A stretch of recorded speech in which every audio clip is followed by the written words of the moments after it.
to the fans, you showed unbelievable support, and it means a lot. Through taking it in, you showed your appreciation, and it's been great. So it comes and reaches me today now, and thank you very much. Please join us for one more round of applause in celebration of the newest Mystery 100 number 20 Carl Wheeler.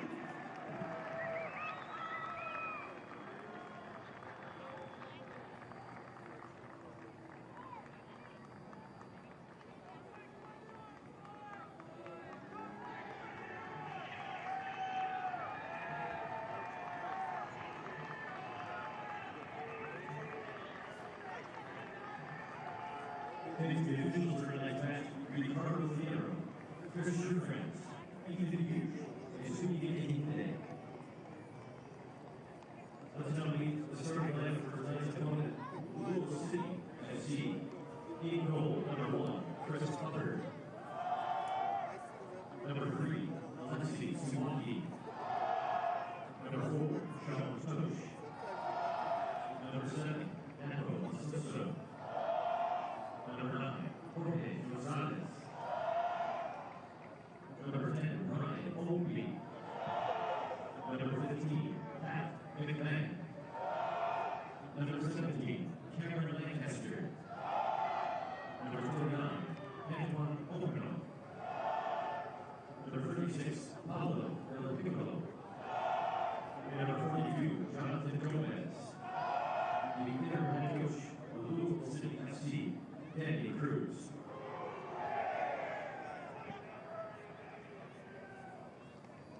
And now, fans, let's begin the starting lineup for your Indy 11. In goal, number 1, Jordan Farr. Number 2, Patrick Seacrest. Number 5, Sharon Timber. Number 8, Kevin Partilla. Number 17, Nick Boone. Number 19, Reese Buckmaster. The captain, 27, Nikki Hall. Number 28, Krishan Kofi. 29, Manuel Artiana. Number 33, Tony Anale. And number 45, Emmanuel Ledesma. The interim head coach for the 11 is Max Rogers. The interim assistant coaches include Phil Presser and Andy Smith, the head athletic director for the 11. Featured Indy, the team doctor, Dr. Ashley Ward.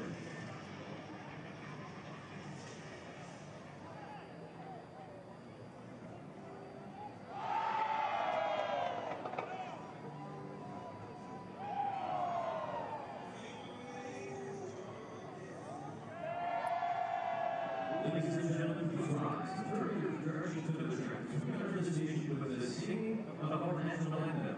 Performed tonight by Shane Howard.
The calendar has said fall for about 3 weeks. Tonight, it finally feels like it in downtown Indianapolis. Tonight is a special occasion for 2 reasons. One, it is Real Men Wear Pink Night here at Carroll Stadium, the annual give back night between the Indy 11 and the Community Health Network Foundation.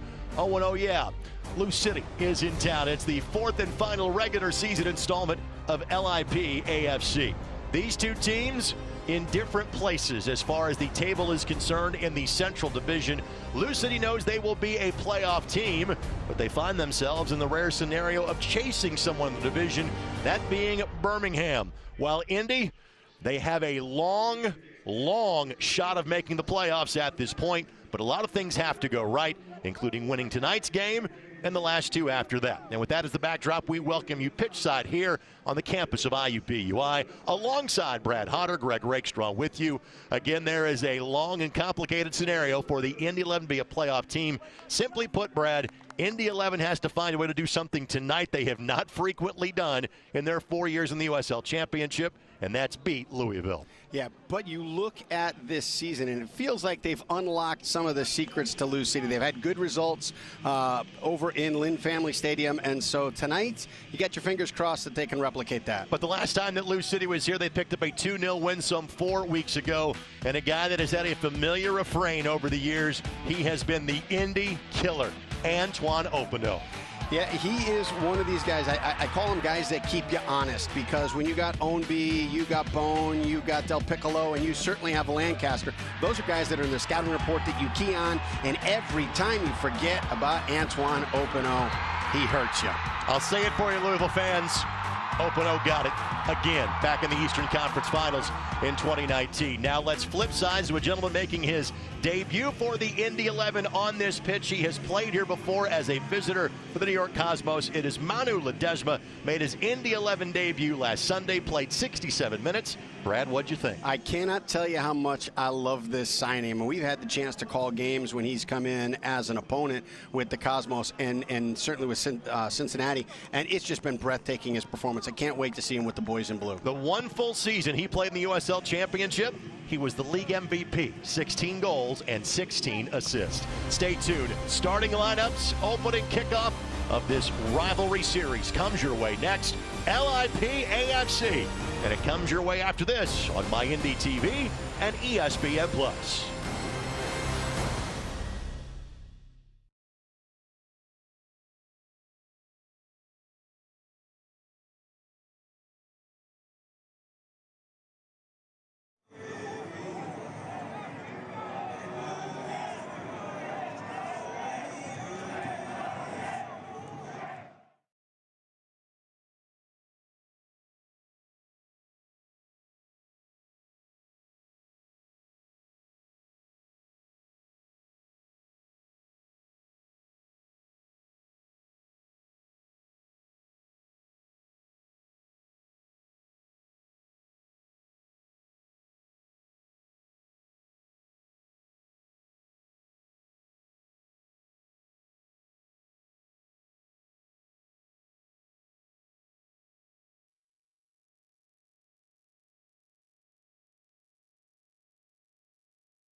Indy 11 Soccer is brought to you by Community Health Sports Medicine. Dream big, work hard, finish strong. And by your Central Indiana Honda dealers, the official automotive sponsor of the Indy 11. Moments away from kicking this one off. The select soccer ball is ready. We hope you are too. Thanks for joining us on My Indy TV and ESPN+. Time for our starting lineups. They are presented by your Central Indiana Honda dealers, the official automotive sponsor of the Indy 11. Lots of familiar names and faces that you're about to see for each of these two teams. First of all, for Lou City, their starting lineup tonight features Cameron Lancaster, the all-time leading goal scorer in their franchise history. Already talked about Antoine Opino being a big part of that starting lineup for Lou City. Sean Tosh, one of 8 players in the league entering the weekend that has played every minute of every match this year. Now on the opposite side for the Indy 11, just one change from the last time they took to the field against Birmingham Legion on Sunday, and that would be Reese Buckmaster has entered the starting lineup, replacing Ioze. Other than that, same starting 11 for head coach Max Rogers. Again, Manu Ledesma makes his second start in an Indy 11 uniform and his first appearance in this building in over 4 seasons. Lou City, Cameron Lancaster standing over the ball, and we are underway from the mic on this Saturday night in 4th and final time that these two teams will get together on the season. Thanks so much for joining us on My Indy TV and ESPN+. Here is Tosh, first team All-League a season ago.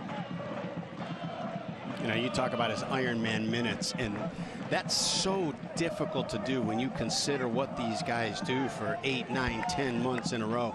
And then when you look at the way he plays, too, and the physicality that he brings to each game, and, you know, that doesn't just happen on game day. He brings it to practice, too. How do you make it without missing a minute? Well, what is also impressive is the fact that this is a squad in Lou City that is as built as much for squad rotation as any in the league. There are 18, 19, 20 players that could contribute on a regular basis if given the opportunity, and they have rotated through this squad, especially this week, knowing they had a midweeker in Memphis on Wednesday, but Tosh has been the Iron Man for that group. And I think when you're looking to build a championship club, it has to be that 18 deep. You have to be able to withstand injuries or cards or, guys under the weather, being called to national team duty. You got to be able to withstand that stuff if you're going to compete for titles. Pat McMahon plays that ball forward. He is one of the few changes in the starting lineup from the last time we saw Lou City back in mid-September. McMahon into the spot that Oscar Jimenez had some 4 weeks ago. Jimenez kind of late to the action this year due to injury. He is available for selection for Danny Cruz off the bench for Lou City. And congratulations to Danny. He was named the interim head coach of this team back at the end of April when John Hackworth elected to leave after the first match of the season. Well, on Monday, the interim tag was lifted for Danny. He is now the new permanent head coach, if you will, of Lou City. He has done a great job this season, and a tip of the cap on a job well-deserved and earned by Danny Cruz. Yeah, congrats. And you referenced McMahon not playing the last time these two sides met, and I'll tell you, he gets forward so well. It's almost like another winger in the attack because he goes box to box. These two teams have split their matchups this season. Here you see Danny, just 31 years of age. He played against the Indy 11 for a couple different teams back in the NASL days. In fact, he and Carl Ouimet were teammates with San Francisco back in 2017. The same would be said for Tyler Gibson, and our buddy Gibby did not make the trip because unfortunately he is injured. He is not in the 18 for Louisville tonight. So if he is watching on ESPN+, good evening, my friend. I hope you're doing well. There's Napo Masoso. First time the ball has been at his feet this evening. And now Alexi Swahi will play this ball forward for Lou City. Jared Timmer, the former Butler Bulldog, able to knock that ball towards Gershon Kofi. These two teams have had some wild swings in terms of the types of games they have played against one another this season. Far a late read, but the right one. Simply to blast that ball back to midfield for a Lou City throw in. Take a quick look at our injury report presented by Community Health Sports Medicine, official sports medicine provider of the Indy 11.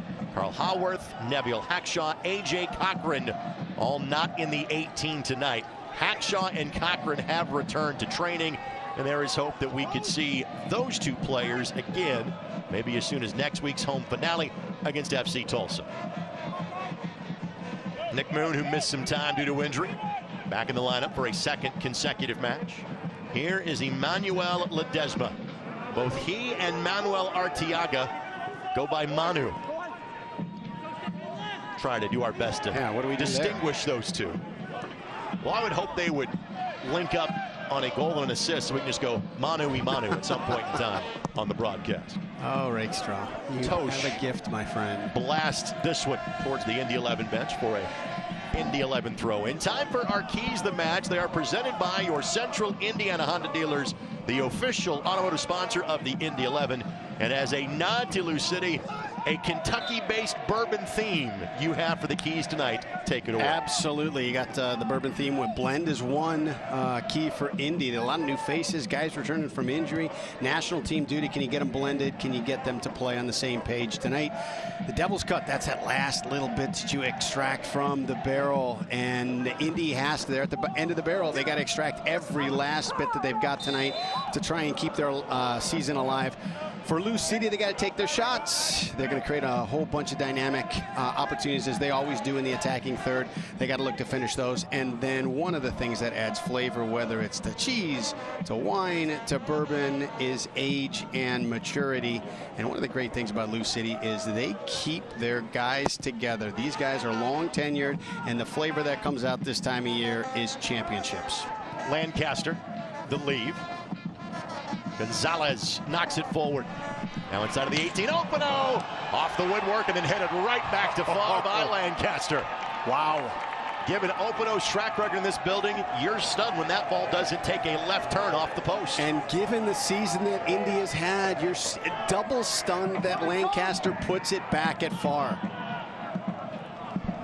This is an Indy 11 team that October has always been kind to them in this building. Even when they have had seasons where it has been a struggle. Think back to some late season wins in the NASL days in 2014 and 2015. The one match they have played here in this building in this month was a 1-1 draw that frankly has followed the script of the remainder of this year. That match being drawn in the 94th minute. Not sure if Farr got a touch on the first one from Openo. He did not. Had the ball directed right back to him by Lancaster, who enters this match with the same number of goals this year as his jersey number, 17. Tied for third in the league. McMahon ricochets it off of Toby Adewole for a throw. Not a corner, but a throw in here for Louisville in minute number 7. And that's the thing, we were talking about Openo early on in the pregame about how he just, you lose track of him. There's so many weapons on the field, then all of a sudden he pops up and creates something so dangerous. Soch looking back post, and Farr able to snare it, and will relaunch quickly and finds the feet of Nicky Law. Nicky had the goal last week for Indy in the 3-1 loss to Birmingham Legion, who has now won 5 consecutive matches to currently surpass Lou City atop the Central Division standings. Who would have called that run by Birmingham this year? Kofi. Good for Ledesma, but didn't hit it the way he wanted to. And again, I thought Birmingham was a good team, but nobody thought they would play the way they have. And it's a quality organization that Jay Heaps and Tom Sohn have put together. And that 3-1 score is a bit deceiving last week. It was really 2-1, and given the predicament from a playoff scenario that the Indy 11 are in, they had a late set piece where they sent everybody forward, including Jordan Farr. It was the soccer equivalent of the hockey empty net that was the last goal scored by Birmingham Legion last Sunday. And the importance of the 1 and 2 seeds in the Central, as Moon was the target. Both would get home games in the first round of the USL Cup playoffs on the weekend of November the 6th.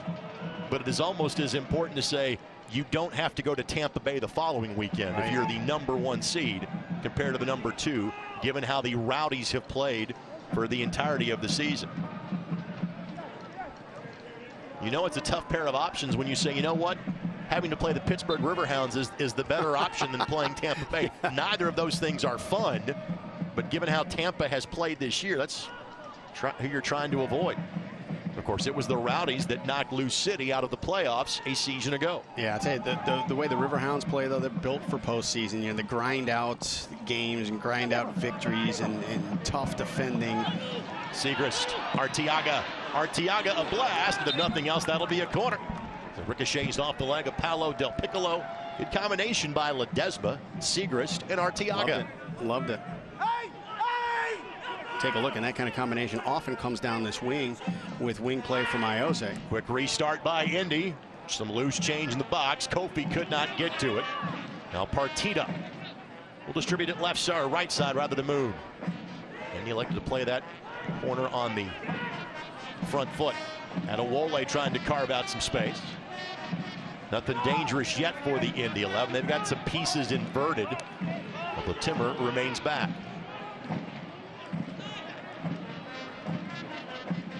Now Nicky Law.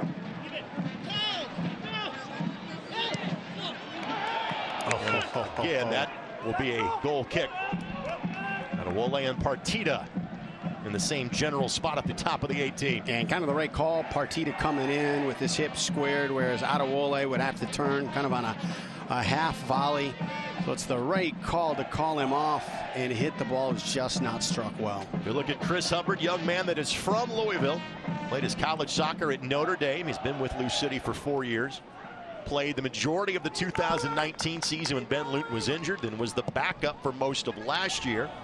And now once again has gotten the majority of matches for this Louisville squad. Parker Siegfried, the other goalkeeper that played for a 5 or 6 week stretch during the course of the summer. When you start talking about guys that have Indiana connections, like him playing at Notre Dame and now playing for Lou City, you start preempting and destroying my Louisville, Indiana trivia question. So again, you're operating in dangerous territory, considering that I grew up 15 miles from downtown Louisville. Opportunity here, Lancaster. Nope, he was offside. Flag goes up. It hasn't been recognized just yet, as we are playing on without it. And now it's going to be a foul against Del Piccolo, and we go on about the rest of our business. Do you want to try the first question here of the evening? Oh, okay. You want to let the match grow in a little bit? Let me review. Hang on a second. Arteaga might do something of import. The answer on that question was no, so fire away. This is going to be an easy one for you. It's an NFL, I think, offensive lineman who may still, but used to do broadcast for the Colts. Will Wolford, that played at St. X High School, in fact, was the head coach at St. X High School, played at Vanderbilt, played for the Buffalo Bills, and played for the Indianapolis. Yeah, hey, I only ask you a little, you don't have to give me the whole biography of the guy. Just show me you know the answer, and I can move on to the next one. And we'll move back on to the playing of the game. Gonzalez a stumble, but no foul whistled. And the foul is given against Tosh by Arteaga. So back to the midfield stripe for Lou City. Yeah, a heavy touch from Tosh, and that's why it got called. The center official thought that's not an advantage anymore. This portion of this match brought to us by Keystone Construction. It's more than construction. Keystone, we build a vision. Outstanding crowd, as you would expect on a crisp autumn evening. Temperatures in the 50s, heading towards the 40s. And obviously, given the proximity, there's a reason why that word is in the 6-word nomenclature of the rivalry. Good amount of Lou City fans have made their way north tonight. And frankly, Carroll Stadium has been very hospitable to them over the years, as Lou City has won 3 of the 4 matchups that have been played in this building since they first met in the U.S. Open Cup in 2015. And the debut season for Lou City. Won that match in added time in May of 2015. Only time Indy has beaten their rivals from Louisville in this facility was the Open Cup the following year. Turnover here by Indy. Lancaster goes to ground. He is fouled by Adewole, and basically a stride or two from the top of the 18. Here comes a free kick look for Lou City. And I'll tell you what, if you watch USL highlight packages, you often see Lancaster hitting shots from restarts from this area and just dipping, bending balls past goalkeepers. Adewole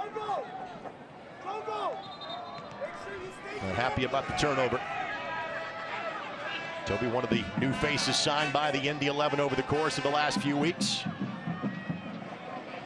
Lancaster sitting on 17 goals this season. He is currently the co-record holder for most goals in a regular season, as Haji Berry has joined him in the 25 club. Unreal. It was a championship year for Louisville. Del Piccolo gives it a blast, and cheeky. You referenced Lancaster. I've seen Paolo hit that ball before against Indy. Cheeky. Dating back to 2 seasons ago in a 1-1 draw against Indy in June of 2019 at Lucas Oil Stadium. You look at the body positioning of all of the 11 defenders. They were all kind of on the same page. Everybody's thinking this is Lancaster's ball. And Del Piccolo has always been a key player for Louisville. But what he has done this year that has been unlike previous years, all of a sudden in kind of the late stage of his pro career, he's a goal scorer now. He's got 9 of them, second on the team. McMahon will sweep that ball away from Arteaga. Nicky Law wants to restart quickly. There's Patrick Segrist on loan from Inter Miami. That loan was for Patrick to get playing time and loads of it. That has not been a problem for the young man that's 2 years removed from playing at Marquette. How would you assess Segrist's second season as a pro? It feels very similar to Moon's progression. You know, a pacey guy with technical ability that, you know, every time you see him, he matures a little bit more. By the way, this portion of this match presented by your Central Indiana Honda dealers, the official automotive sponsor of the Indy 11. Ledesma draws the foul. And it is certainly possible for Ledesma to deliver a ball in spot-on fashion from this angle. Interim head coach Max Rogers for the Indy 11. You got 2 good options. It'll be Ledesma that will steer it in. Ball headed, and a foul is going to be called.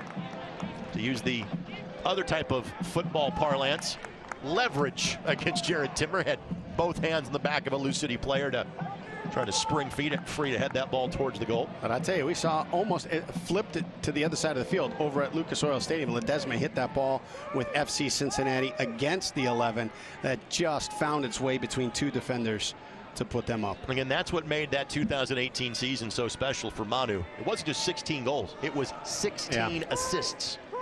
A little high press here by Indy.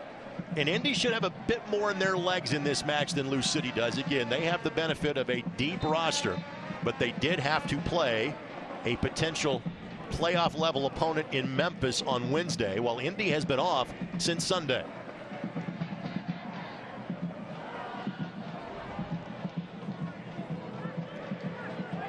Of course, this match presented by Community Health Sports Medicine. Dream big, work hard, and finish strong. Little flick forward by Arteaga. Gives chase. He and Ownby collide shoulders, and that will be a corner. And Arteaga does not cheat a single run. He goes at every ball. And Arteaga may be a guy that you will see such a benefit from not having played since Sunday, because he has not had a chance to sit out a match yet this year. He and Nicky Law both have now played in 30 matches for the Indy 11. It's Ledesma who rockets it in. He got ahead to it. Just couldn't keep it on frame. That's the thing with Lou City. You have to execute your opportunities. You get so few dangerous moments. That's a great serve. We saw that 4 weeks ago. It was a match that, frankly, there wasn't much in it for either side in terms of chances. It was the exact opposite of the previous time they got together. It was 3-2 at halftime in favor of Indy and 3-3 at the end of the match. Louisville streaming forward, looking for Lancaster, but Jordan Farr calls off everybody. Nothing comes of that look by Opino and company.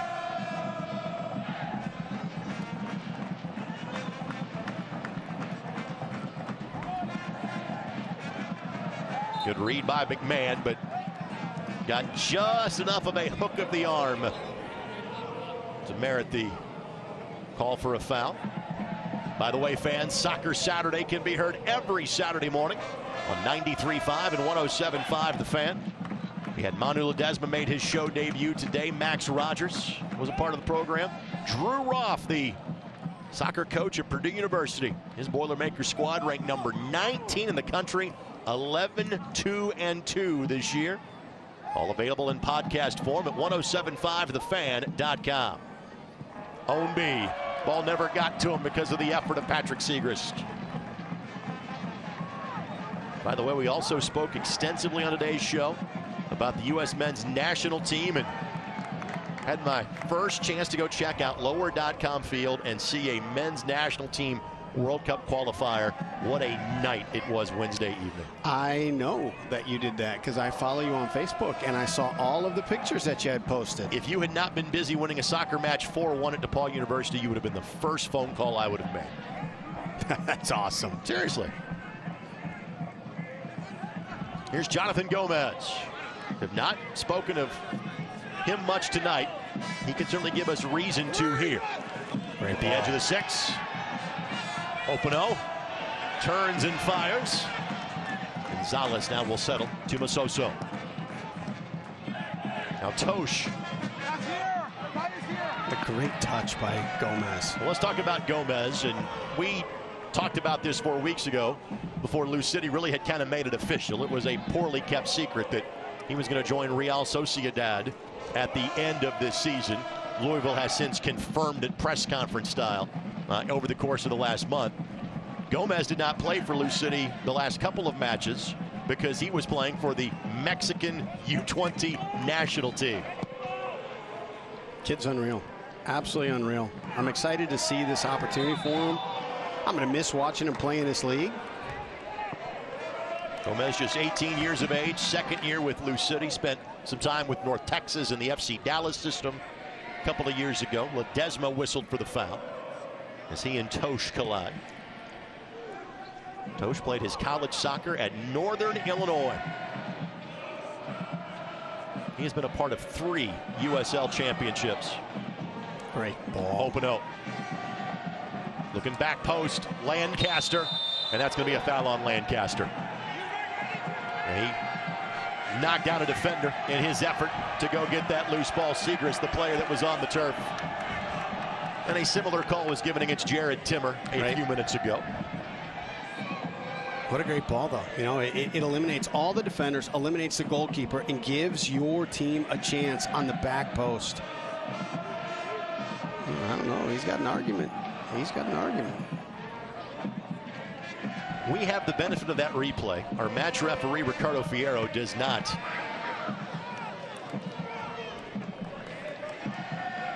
Throw in coming here for Indy. This portion of this match presented by Bet Rivers. Bet Rivers, the official sports betting partner of the Indy 11 bet, with a winner. Flag stays down here as Ledesma gives chase. Oh. And he'll be whistled for a foul as Tosh goes to ground. And Ledesma, as incredulous as Cameron Lancaster was about 60 seconds ago.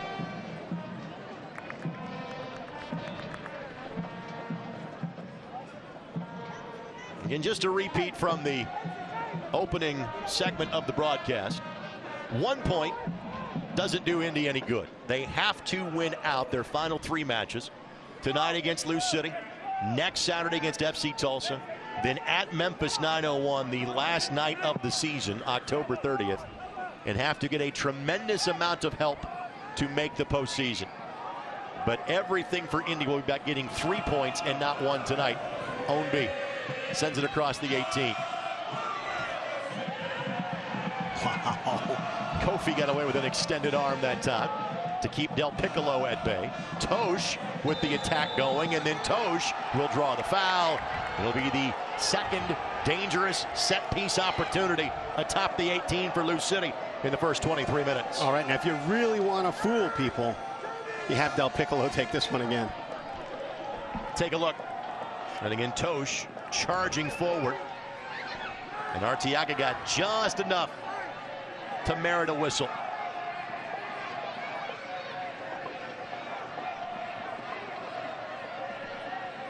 You've got dangerous options whichever way you go. Yeah, you can get a little touch to Gomez right on the outside. Good. Jordan Farr picks it up, slides Partita out there. And this one up and over the bar. A wasted opportunity that time by Lou City. By the way, I like the addition of the sad trombone and the brick battalion. I do. That's the first time I heard it. We didn't add those effects, by the way. That's actually from the BYB. Sometimes we have to clean some things up for the broadcast from the BYB. But that group has been tremendous from day one for this franchise, but especially this year, when frankly not a lot has gone right for the Indy 11. What a ball. Ledesma trying to launch Seegers forward, but Tosh solid as per usual, and a goal kick coming for Chris Hubbard. I was talking to Tosh's college coach a couple days ago. I said one thing that has really surprised me is his pace. He's such a big-bodied guy and such a blue-collar, lunch pail kind of defender. You don't expect him to have the kind of pace. And you know, Seegers touches that ball into the pocket, and you think he's going to be able to turn the corner, but Tosh is with him step for step. By the way, this portion of this match brought to us by your Central Indiana Honda dealers, the official automotive sponsor of the Indy 11. Here's Masoso. Masoso getting his 18th start of the season.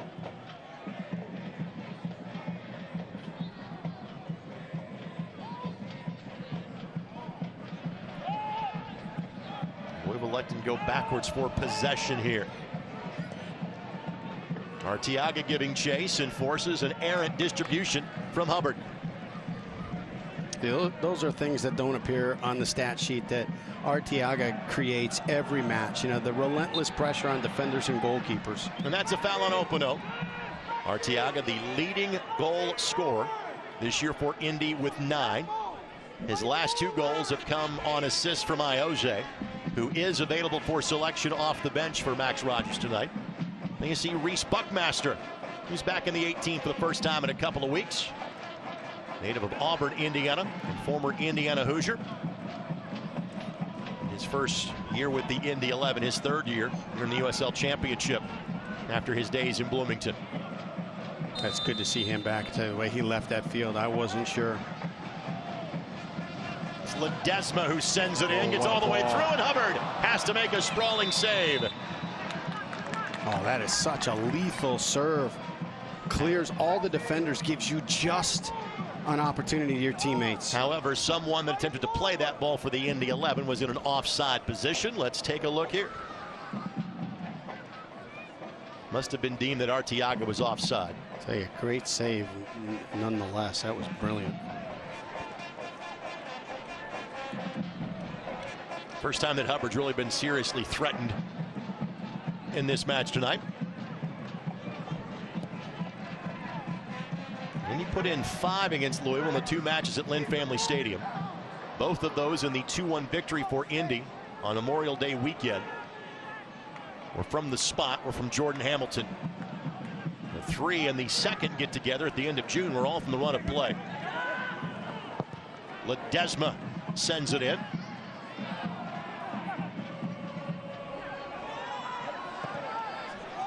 Masoso. Oh, my goodness, what a ball. Leads Ownby brilliantly down the right flank. Looking to make the turn on Adewole. Sends it across, and Timmer does just enough, and not out of danger just yet as Kevin Partita and McMahon get tangled up. Partita in his 4th game with the Indy 11 after spending parts of the last 3 years playing for his hometown team in Reno, where he and Jared Timmer were teammates. Partita suffered a knee injury at the end of last season. Part of the reason why he was available to the Indy 11 at such a late stage. Timmer Sends this one towards the zoo. Corner kick coming for Lou City.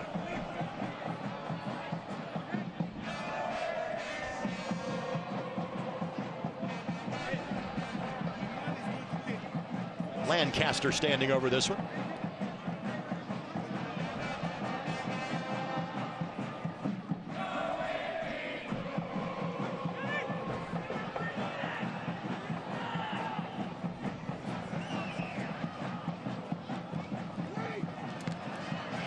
Never got through the 6. And Partita trying to hold this up as best he can.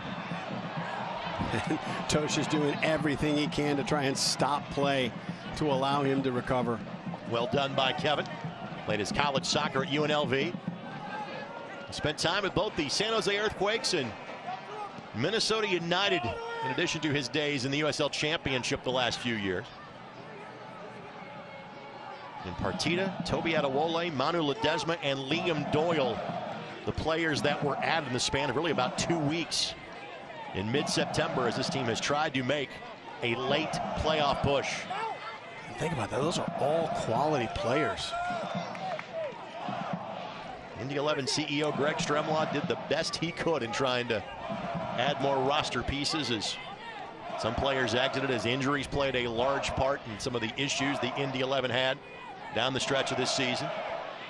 This one sent Hubbard reeling for just a moment. And Lancaster deemed to have been in an offside position when that ball was played from some 60 yards away. And you look at that 40-yard sprint that Arteaga went on to provide some pressure to Hubbard.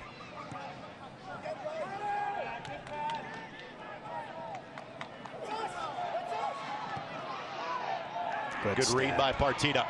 Knocks it forward, onside opportunity here. This is Nick Moon. Moon with the right foot.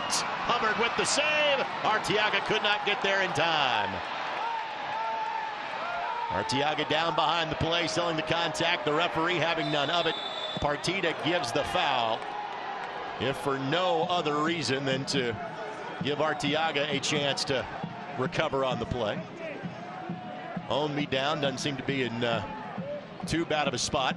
Arteaga and Hubbard having a conversation behind the play. It's a great step and a great ball. Mick Moon has been consistently one of the better players for the Indy 11 this year. Injuries have slowed him a bit over the course of the last few weeks. And you hear the fans react. They just saw the same replay you did. We have seen Arteaga make some remarkable recoveries during the course of this year. I will tell you, as a goalkeeper, I would have played that exactly like Hubbard and expected no call as well. We play on here in minute number 32.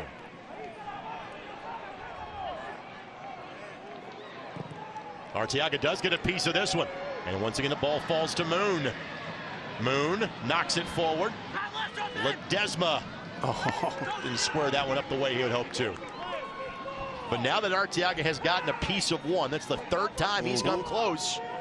It's got to be in the mind of the back line of the goalkeeper now the rest of the night. Well, he's gotten a piece of one, but he's also caused a couple of turnovers with Hubbard knocking the ball out of bounds. So, you know, you get confidence when you get rewarded, like Arteaga just was rewarded there, to continue to apply that pressure. So Lou City's got to be on alert right now that that's not a ball that we can play without expecting Arteaga to chase it down.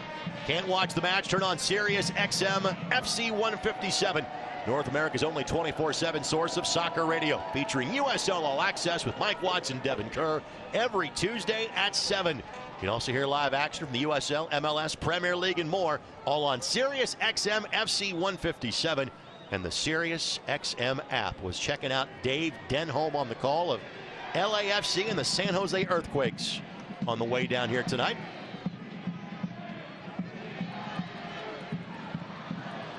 Moon doing the best he can to avoid Gomez. Gomez takes a bit of a tumble as turf turns into track. He appears to be all right. 3 goals and 3 assists for Nick Moon this year. Frankly, his play has been better than that in terms of his impact for the Indy 11.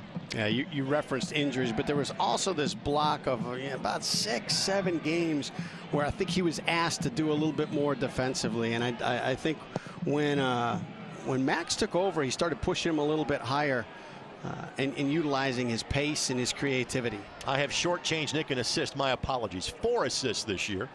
Gordon Wild, Nick Moon, and Ioze tied for the team high with 4 assists. Gordon Wild not in the 18 tonight for the Indy 11. Now, granted, you corrected the mistake, but I think it has to be documented somewhere in Indy 11 history that you got a statistic wrong once. Let's not tell anybody, okay? Jordan Farr able to quickly snag that as the pass for Lancaster was just a bit too strong. Early chances belong to Louisville. Better chances as of late belong to the home side here. Very evenly played opening 34 minutes. Buckmaster trying to slide it through, and Nicky Law liked the thought, but clearly it's got to be a little further up, a little closer to Nicky. And that's almost like what we saw the last time these two teams met here at the Mike, is a really well-played, even match that both teams had great opportunities on. And then all of a sudden, the 11 made 2 mistakes, and Lou City just took advantage of both. Fans, you can show your Indy 11 pride and get your exclusive Indian Members Credit Union Indy 11 debit card at any IMCU branch or online at imcu.com today. Last touch by an Indy 11 player. Del Piccolo takes the brunt of that one. Andy Swift on the left side of your screen, the goalkeeping coach for the Indy 11. He's had 3 different keepers in between the posts at times this year. Max Rogers competed with this Lou City squad the last couple of years during his days on the staff of St. Louis FC. Adewole played for Max a year ago in St. Louis. Before that, spent several years with the Pittsburgh Riverhounds, so he too knows this Louisville side quite well.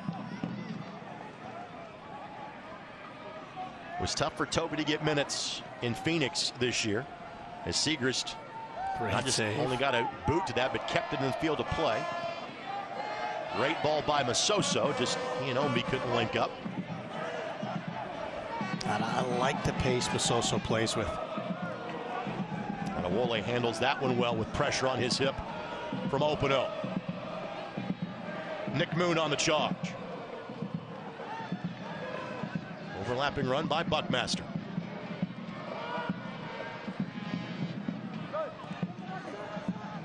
Nine behind the ball for Lou City. Only Lancaster lurking towards the midfield stripe.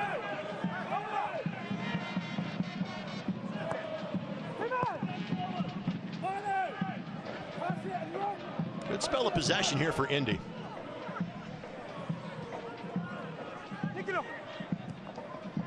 Now Nicky Law, right idea by Segrist.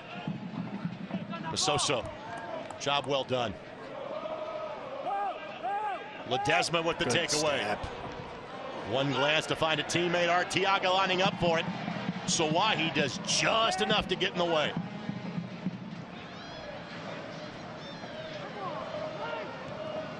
Del Piccolo steers it outside of the 18. Kofi didn't hit that ball the way he wanted to. And now the ball finds Arteaga, but he is deemed to be in an offside position. It was close.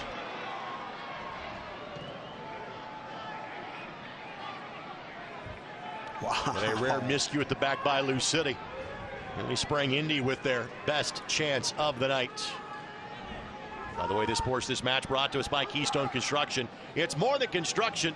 We build a vision.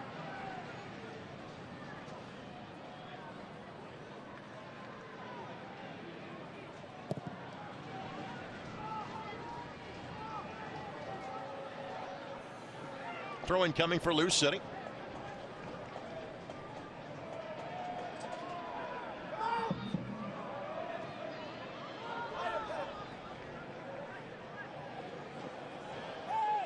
Arteaga able to spring that ball free from Tosh and deemed that he committed the foul. Max Rogers not a fan of that call.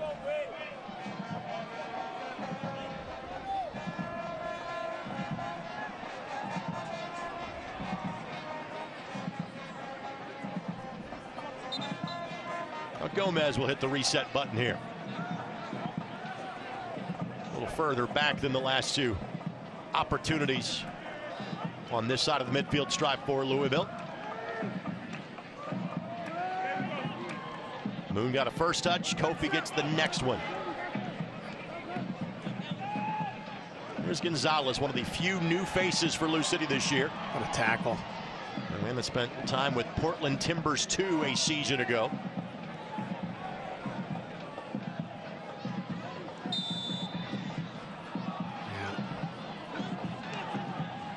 Was the call a handball? Yep. I think it just popped up off his thigh. But you look at the way that players argue calls, and some of them is to lobby for that next one. But some of them is genuine belief that that's impossible. I could not foul. I remember I played with one guy. He was an unbelievable forward. This was an indoor. So, like, if he scored 2 to 3 goals in a game, he was under the assumption that he only had 2 to 3 shots. He could never fathom that he would take a shot in a game and it would not wind up in the back of the net. Ball set in far with the punch. And then the rocket into row 4 of the BYB.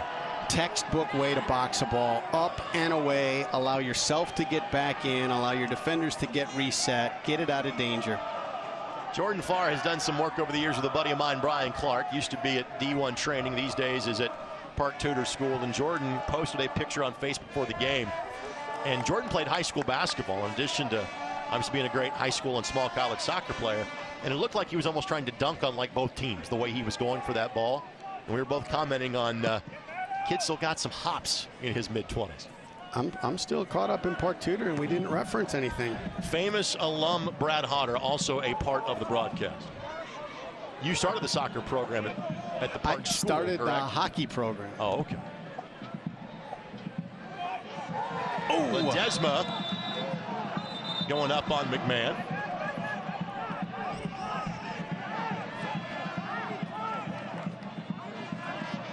Be a foul whistle against Ledesma. By the way, our final 5 minutes plus stoppage time of this opening half, presented by your Central Indiana Honda dealers, the official automotive sponsor of the Indy 11. Manu and Manu. Speaking of hops, Ledesma trying to treat Pat McMahon like a pommel horse on that play. See, that's genuine disbelief right there. That's not, he's not lobbying for the next call. That was genuine disbelief that the foul is being called on him. Manu, the first Argentinian to play for the Indy 11, 33 years of age. Now, here's a trivia question for you. How many countries have been represented through Indy 11 rosters over the year? That number is up for some debate. It's between 30 and 40. In other words, do you count players that are originally from a country but hold a U.S. green card, or are from the United States but represent other countries internationally? So hence that is the source of the discussion between the that conversation, but it is north of 30 at this point.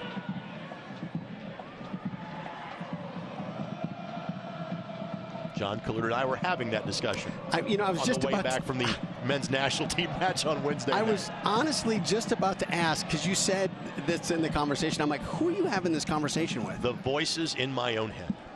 Louisville has an opportunity here at the edge of the 18. Ball knocked forward, ricochets off of Jared Timmer. And Del Piccolo. Easy call. And that is going to be a card. First card of the match shown to Del Piccolo. And Del Piccolo acknowledges it was a foul, but the severity of which is what has drawn the ire of our match referee. And Ricardo Fierro shows a yellow card to Paulo Del Piccolo. And while Del Piccolo is arguing against the card, Timmer is counter-arguing that it was worthy of a card. I'm sure Jared had some level of debate classes in his 5 years at Butler University.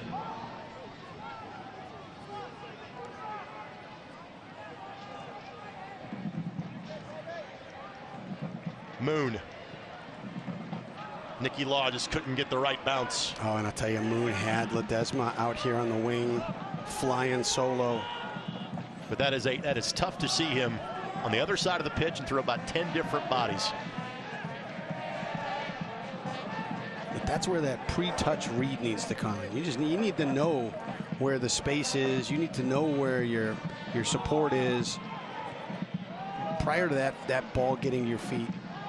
Here's Buckmaster. Well, the scoreboard does not show it. To me, Brad, there's been a lot of things to like what we've seen from the Indy 11 here in the first half. Oh, so many dangerous opportunities. It's coming off of pace and pressure. And frankly, a team like Louisville is not going to give you a lot of opportunities. In other words, from a tactic standpoint, as this ball is sent in and then quickly headed away by Tosh, and that, I believe, will be a corner, yes. I'm not sure there's all that much from a tactic standpoint you would change right now if you're Max Rogers. No, I think you like everything that you're seeing. You just want a bit better execution in the attacking third and certainly in the box. And if you're Lou City, you want to start grinding out your championship form and making sure that you've got the I's dotted and the T's crossed. It is Ledesma. Looking back post. A little too strong for Adewole. Moon able to hold off the challenge of first McMahon, and then Openo. Great tackle by Openo. Holy smokes. Now he will lead the attack forward. Takes a turn off an Indy player, and Ershon Kofi. Well done in the midfield. And this is where the game has been opening up for both teams off of turnovers and in transition. And both teams are doing a good job of moving the ball quickly before the other team can get reset. That was Napo Masoso that picks the pocket of Nicky Law. And then Reese Buckmaster returned the favor before McMahon sweeps it away from Ledesma. Arteaga the target. And that is the end of the half, because there literally is not a minute of stoppage time, because it has been very much an evenly played, largely whistle-free first half. And perhaps, Brad, this may be the most even 45 minutes we have seen all season long. Right, and then the part about it being even, it's also even on the scoreboard. I mean, Indy 11 has played halves where it's been even, but they've still wound up going into the half down. Both teams need 3 points.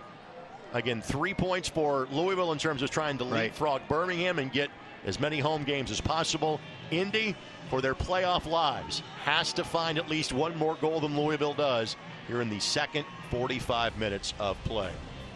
Good give and take, as you would expect in this rivalry get-together. Indy 11-0 and Lou City 0. When we come back, our look around the USL Championship and much, much more. It's halftime in Indy on MyIndy TV and ESPN+.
Absolutely perfect October evening in downtown Indianapolis. Thanks for spending part of it with us on My Indy TV and ESPN+. 0-0 is the score at halftime between Indy and Lou City. This is our segment that we always spend time looking around the USL Championship.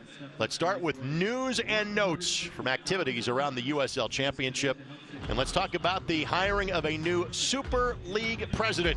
Amanda Vandervoort, named the president of the USL Super League. Again, the Indy 11 will play in the W League, that is the pre-professional league, next summer. The Super League, which will be the first Women's Division II professional league, will begin in 2023. Now, this next piece affects the Indy 11, Atlanta United 2, and everybody else fighting for a playoff spot in the Central Division. We thought Atlanta United 2 was eliminated because Sporting Kansas City 2 beat them 1-0 on Wednesday. Turns out that Jake Davis for Sporting Kansas City 2 should not have played because of yellow card accumulation. He played the entire 90 minutes.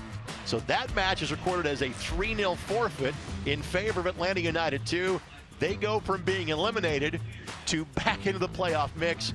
Brad, they have the same kind of long-distance chance that Indy 11 does, but they still have a pulse with 2 weeks left to go. Right, and you know, when you get down into this part of the season, if you do have that pulse, if there is a little bit of light still shining, you want that. You need something to keep playing for. And Haji Berry, we touched on this earlier in the broadcast. He has equaled Cam Lancaster's single-season scoring record of 25 goals with 3 matches left to play. Let's also note there are 2 fewer matches being played this year because of the later start due to the pandemic than were played in 2018. What Haji is doing is absolutely mind-blowing for the Switchbacks. It is, and similar to what Lancaster faced during his record-setting season is you're not coming in anonymous. I mean, everybody on that field has you earmarked as a guy that needs to be marked up. With that, let's take a look around the out-of-town scoreboard. Charlotte a 2-0 lead over the Battery. Hartford Athletic and Lyon United, both of those teams are eliminated from playoff competition. Atlanta United 2, a 1-0 lead over Memphis. Again, Indy 11 fans, frankly, the Memphis scores no longer matter to you because of the fact that Memphis beat Louisville on Wednesday. Indy can no longer catch Memphis. Everything is about winning and trying to catch Tulsa at this point. But again, that would also keep Atlanta United 2 in the playoff mix. The other thing that I would point out is I think an Atlanta United 2 victory would also then eliminate the Indy 11 as well. So something else to kind of consider in terms of the wildly complicated playoff math that Indy is facing at this point, as they are currently 7th in the Central Division. Finally, we look at the upcoming schedule for the Indy 11. We can put that in big font. There is not that much left of the season. FC Tulsa and at Memphis. And both those games can be seen on My Indy TV.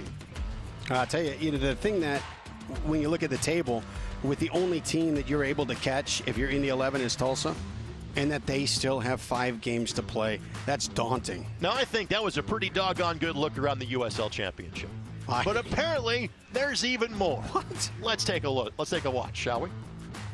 Today, as you step onto the field, you step into your purpose. You step strong. You step hard.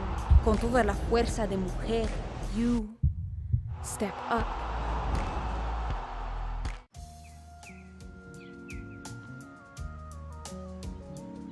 Hey, y'all. Can we change up the chores? Sorry. It's up to the wheel, man. Oh, yeah?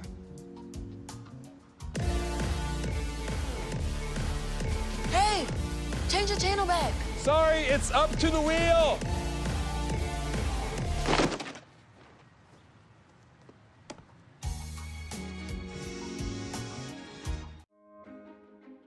I am a first-generation student here at Bellevue University.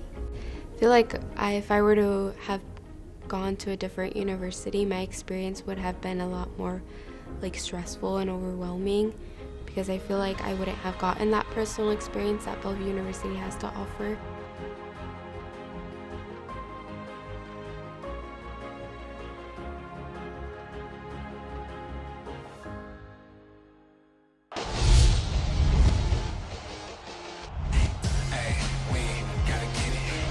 Around it comes Fox. Solignat, the back heel in! What a goal! That's it. Luna is shot into the back goal.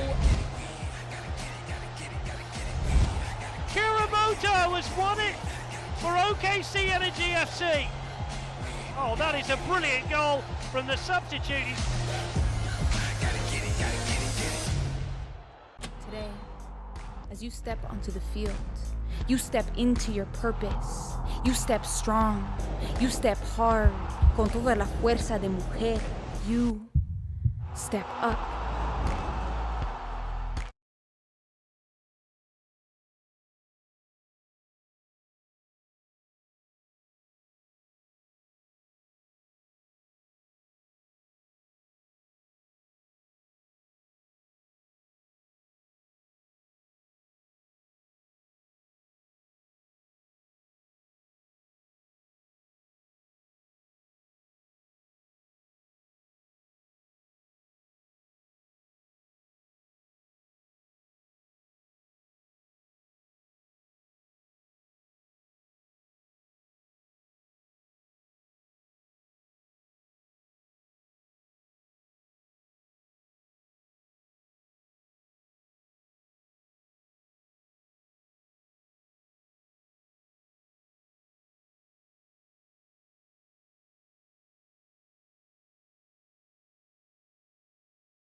Again, welcome back to downtown Indianapolis. Greg Rakestraw, Brad Hodder with you on My Indy TV and ESPN Plus. Let's go right to the sidelines because the interim head coach of the Indy 11 and Max Rogers is joining us.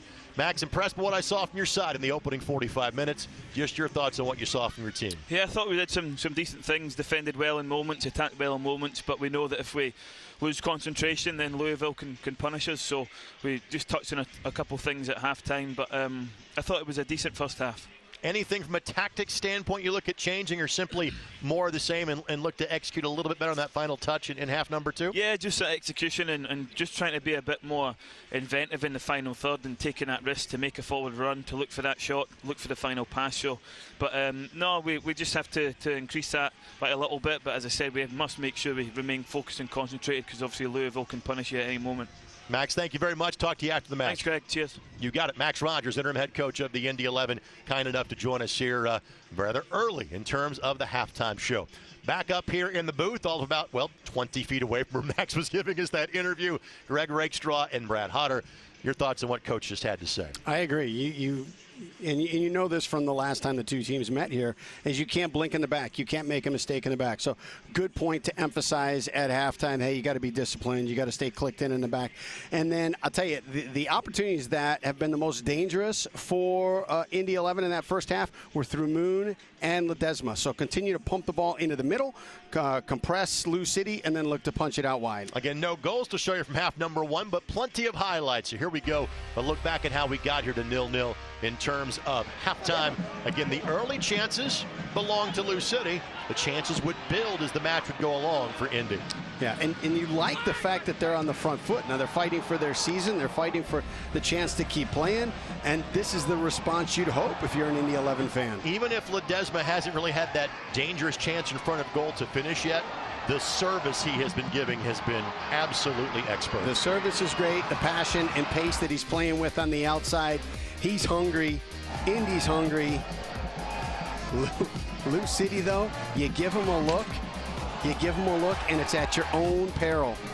And that was the first set of looks for Lou City. And frankly, those were the best looks here. And again, foul given to Lancaster. It may have been two Indy 11 defenders hitting each other. Indy will certainly take the break. A quick check of the halftime stats. The fact that possession is in favor of Indy. It hasn't been the case a lot down the stretch of the season. That's awfully good to see. No, and I'll tell you, a lot of the possession for both of these teams has come in transition. One team has turned it over. The other team then advances the ball about 30, 40 yards pretty quick. We've got second half action to get to. We'll step aside. Indy 11 will touch the ball when we come back. 0-0 our score at halftime on My Indy TV and ESPN+.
Indy 11 Soccer is brought to you by Community Health Sports Medicine. Dream big, work hard, finish strong. And by your Central Indiana Honda dealers, the official automotive sponsor of the Indy 11.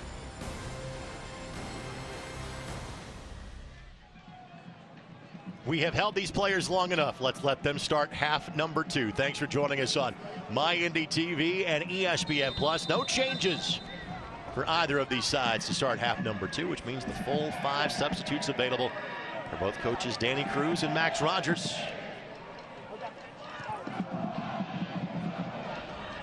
In Lou City, trying to, even if just temporarily, leapfrog back in front of Birmingham Legion. Indy trying to keep their slim playoff chances alive, and this one, wow, is all the way across the face of goal. Then Gonzalez, saved by Farr. What a save. That might be Farr's best save of the year right there. Holy smokes. I'll tell you what, that whole play was beautiful. This interplay between Lancaster and playing this ball over the top for Openo was great. This ball here, I thought had a chance to go in. And Ownby knocking that ball back across, but look at that reaction. The young man who played in Oregon last year didn't get the goal past the Oregon native in Jordan Farr. Winding ball that Farr got a fist to. And then Ledesma draws the foul on Openo. And it will be a restart. Turns to a free kick and not a throw in. And of course, hello to all of the Farr family watching us in Oregon. Wondering when that was going to happen. It's a very belated hello. We rarely do that in half number 2. She's like 10, 15 minutes in. I'm sure they were worried about us. There's a chance they may have tuned out since you did not welcome them in the first half. I'm going to take a guess that welcome is very much secondary to watching Jordan actually play professional. Just a guess.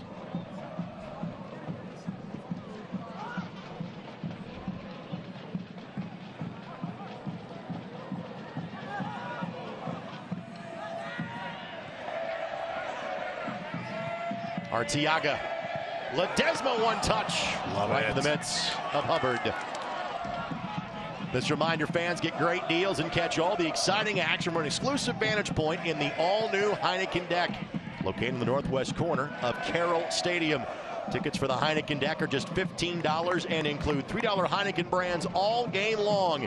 A limited number of tickets are available each game, so get yours today by visiting the tickets section of Indy11.com, by calling 317-685-1100, or by visiting the Carroll Stadium box office on game day. We've got one more chance to do that this year, folks, that being next Saturday when FC Tulsa makes their second visit of the year. What a touch. Knocks it forward for Lancaster. Lancaster sends it across and makes its way all the way through to Farr. Farr likes to play that ball into some traffic here. Yeah, I'm not a fan of the quick release when it's that congested. Ledesma couldn't make the turnaround. McMahon now trying to carve out a bit more space to operate. Now pressure applied here. Opportunity for Gonzalez. Wow. And Farr spills it. What a save. Jordan Farr is playing at a different level tonight. Of course, this is Farr's first year as the primary starter. It has not been without its tribulations. Suffered a wrist injury against Pittsburgh on June 15th that cost him 2 months of the season. He and Bobby Edwards have both spent time since then as the primary goalkeepers. But two tremendous plays by Jordan in the opening 4 minutes of this half, but it is a corner coming up here for Lou City.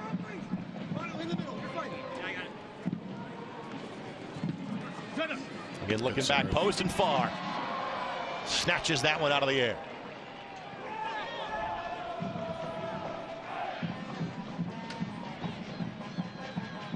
Sports this match brought to us by Community Health Sports Medicine. Dream big, work hard, finish strong. Ownby ranging back to get that one.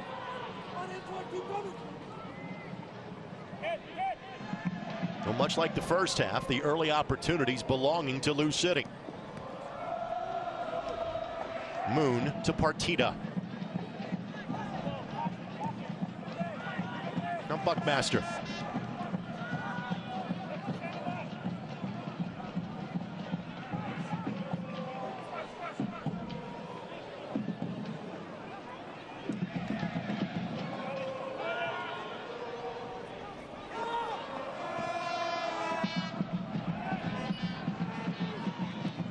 Now Timmer looking for Buckmaster. Great look. Moon plays it across. Gomez closes it down, but it will be a corner for Indy 5 minutes in. An outstanding build-up by the Indy 11. That's such a tough ball that Buckmaster brought down over his head. Of course, Buckmaster spent time in Major League Soccer as a professional rookie. Was originally signed to a New York Red Bulls 2 contract and then signed to an MLS deal. Of spending last year in Memphis, one of the many offseason signees for the Indy 11. Once again, it's Ledesma that will send it in. Looking back post, and Timmer couldn't get to it, and then Moon would like to have that one back. Although it was so far wide, the actually ball went to Ledesma, but Manu was in an offside position. I think his Nick's, he lost that ball in the lights. That's about the only square yard that somebody could have been offsides. Indy 11 Premium Suites are the perfect way to entertain your guests. Learn more at Indy11.com or call 317-685-1100. And space is limited just because real estate is limited. As in like the home finales next week. You can get those lined up for 2022, I'm sure. Del Piccolo just a bit high for Ownby. Those guys have played together for so long, they have to know each other's innermost thoughts at this point. Give away in the midfield here. It's trouble. Gomez. Openo. Openo at the edge of the 18, and Ownby, I think, let that ball run through, thinking a teammate would get to it. Advantage is being played. Artiago's going to get whistled for a foul there, but Possession maintained by Lou City. Now Masoso to McMahon. It's a great ball. Enough interplay in the center of the field to bring Ledesma in. And then they just knock it into the space that he vacates. Switching sides of the attack. Open-O beat Moon to it.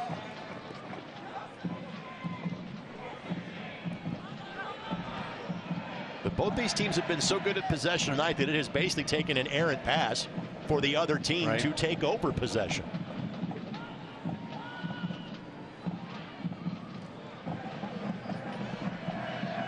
Gomez gets in the way of that one, intended for Moon.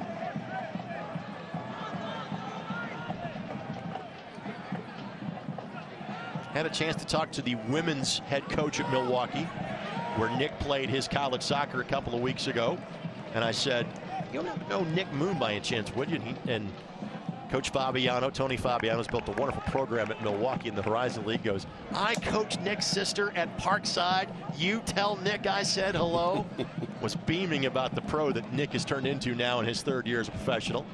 It's been his first year with Lansing in League One before being signed a year ago by then Indy 11 head coach Martin Running. He's one of the handful of players who returned from last season for the boys in blue. And my guess would be, if given their druthers, Indy fans and front office alike would like to see Nick back here for year number 3 in 2022. I would agree.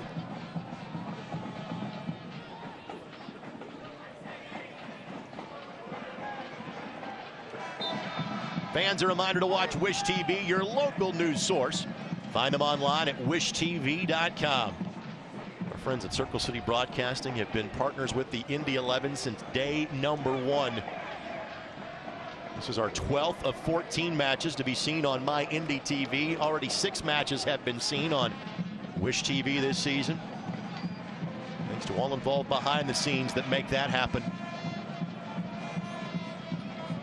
Tell you, a veteran move from Ledesma a moment ago with the foul. Lancaster wants to put it down and hit a ball all the way across the field to a wide open O. Ledesma just stands in front of the ball, doesn't allow the serve to happen, and then everybody gets reset.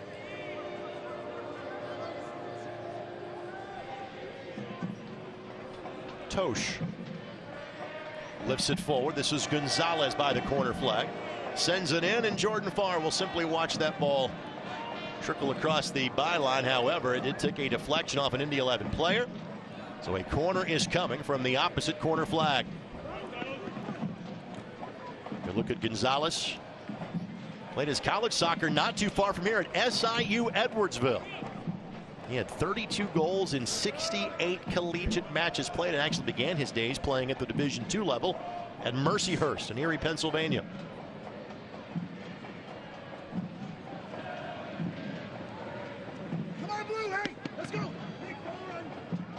This is Gomez that will send it in. Dangerous ball here. Farr got to it. Ledesma clears it a bit further. Masoso awaits. And this ball will lead to nothing as Gomez hit it just a bit too hard. What a great serve on that corner, though. So dangerous. Take a look at the latest piece of Jordan Farr handiwork. There are bigger goalkeepers than Jordan, but he made himself big on that occasion. He had to. He didn't. He wasn't going to get to the ball. He's just trying to make himself as big as possible. So when it gets redirected on frame, he makes all of the windows available very, very small. Wherever you go, fans, take the boys in blue with you. Download the Indy 11 app in the Apple Store or get it on Google Play. And as Max Rogers is having that conversation with Ioze, it's like you're talking with an assistant coach. When you realize, oh yeah, Io could be coming into the game here in the very near future. Last touch by Indy. Look for a quick restart here by Lou City. Ownby finds a pocket of space. Ownby gives it a goal, and we referenced the fact that Jordan Farr played a little high school hoops. Played that ball like a shortstop. Just got in front of it, short hopped it, and no further action required. That is so tough, because this time of night there gets to be a little bit of dew on the turf, and that ball can pick up pace as it hits. Kofi knocks it forward for Ledesma. Del Piccolo trying to get a beat on it. Possession starting to build up here for Lou City. And they've had the better of it the first 12 minutes of half number 2. Flag goes up. And we saw Io talking with Max Rogers. No look for him towards the 4th official just yet. Here's the last opportunity that Enfar had a good look at. And most importantly, displayed some rebound control on that one. What a great strike by Ownby. Little dip, make sure it hits right in front of Farr. Ownby will lift this one. Lancaster is onside. Timmer does his best to keep him in his hip pocket. And then Timmer will draw the foul. Second time that Lancaster has had a goal-scoring opportunity denied by a referee's whistle. And you see Jared Young, man that was the team captain for Paul Snape in 3 of his 5 seasons at Butler University. Jared, the second-year pro who played in Reno last year, part of a team that went to the Western Conference Finals. Reno then ceased operations at the end of last year and has been a tremendous find during the offseason for the Indy 11. Ledesma knocks it forward. Arteaga latches onto it. There's Nicky Law. Law finds the angle to Moon. First touch let him down just a bit. And again, Lancaster off to the races with Timmer Nadewole giving chase. Gomez. And Lancaster is fouled.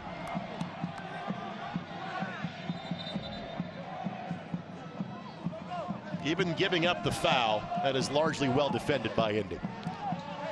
Yeah, I tell you, you had him in a double team, and you still didn't feel comfortable because of how skillful Lancaster is in those moments. The only time you feel comfortable with Cameron Lancaster is when he is not in the building, because he scored that many goals, 60 plus in his days for Lou City. Made 1 Premier League appearance in the early stages of his career for Tottenham Hotspur. Ball sent in and didn't get through. That was Arteaga defensively. Lancaster, the quick throw in. Partita gets in the way of Ownby. Ownby goes to the ground, and nothing in that.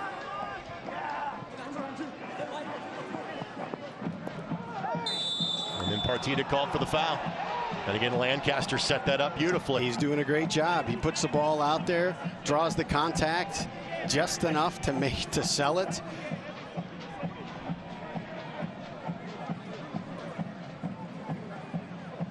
And gets that leg out there just so Partita has to play through him. And this one a little further back than the previous 2 opportunities we have seen. Lancaster and Del Piccolo stand over. Quick restart. Openo streaking on the left side. Ball played across, and Jordan Farr bumped into a teammate, but held on to it nonetheless. And now, love that ball. Moon on the full sprint. Has 3 players behind him, 2 in front. Moon keeps it going, knocks it forward, but had no teammate making the run with him. Tell you what, he kept trying to set Masoso up so he can cut across his front foot. Masoso wouldn't bite. Advantage being played. Ownby and Openo onside. Openo doesn't get there in time. Couldn't keep it in play.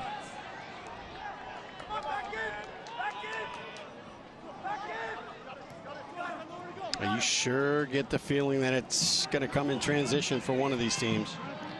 Well, clearly the pitch has tilted in favor of Lou City again. They had the better opportunities in the first 5 to 10 minutes of this match. This is a bit more lopsided than that was in half number 1 in favor of the visitors.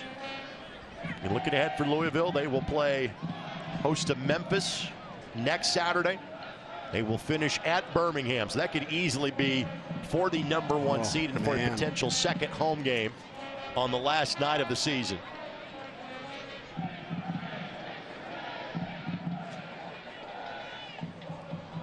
Fans, for standings, stats, all the latest league news, be sure to visit USLsoccer.com. Thanks to our producer Kyle Binder this evening. Great to work with him again tonight. Alan Hughes, Kevin Ratterman, Colby Holmes, the rest of our great crew. Opportunity here, but Moon just could not get to it in time. It's a great look. Just pressing on that Lou City back line just to see if you can find a little seam to deliver the ball. Gomez couldn't slide it through.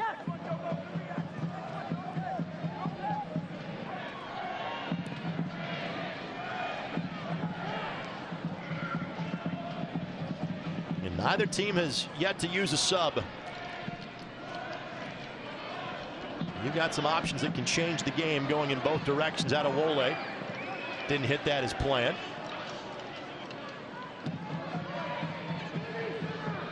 But clearly, this half has been played at this end of the pitch. Kofi wins that battle and draws the foul from Gonzalez.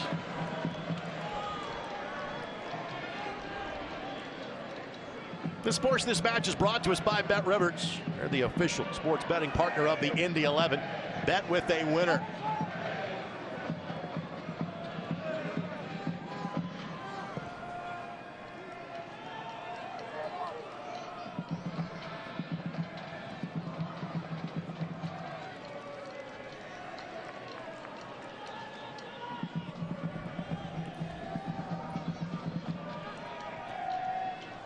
Gomez to Swahi. Kofi back in the mix quickly for Indy.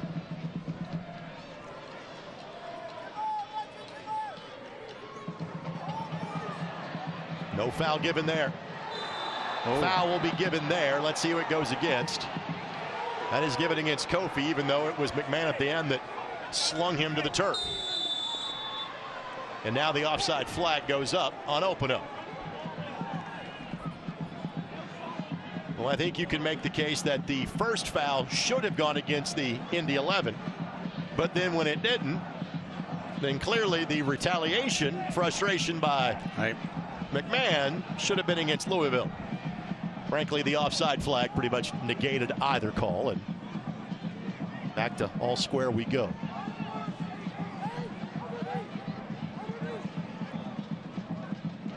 Indy's got to be careful that they don't fall victim to just continuing to see if they can find the ball over the top from Moon or Arteaga. Still try to build, still try and see if you can't get Lou City a little bit bent out of shape. Throw in coming here for Louisville, as Timmer couldn't square away possession.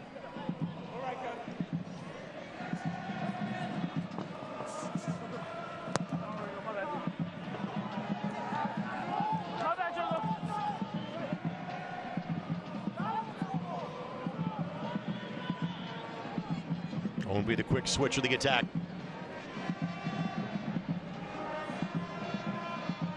It has largely been a defensive drill for Indy these first 20 minutes of this half. Trouble.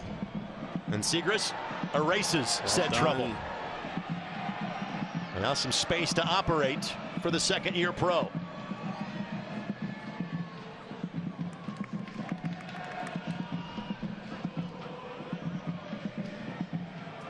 Partita, couple of good touches, and McMahon will volley it sideways. With sights set on a home field advantage, El Paso Locomotive welcomes OKC Energy, who's trying to remain in the playoff hunt. El Paso and OKC Energy. That is next Sunday, October the 24th, 8 o'clock Eastern Time, and you can catch it on ESPN Deportes. Good read by Buckmaster. Fans have not seen a tremendous amount of goals in matches played in this building this year. No team has scored more than 2 in a match at Carroll Stadium, but there has also been at least a goal scored in every game played this year at the Mike. Fans have yet to see a 0-0 draw in this building. They've been sitting on zeros for the first 67 minutes of this one.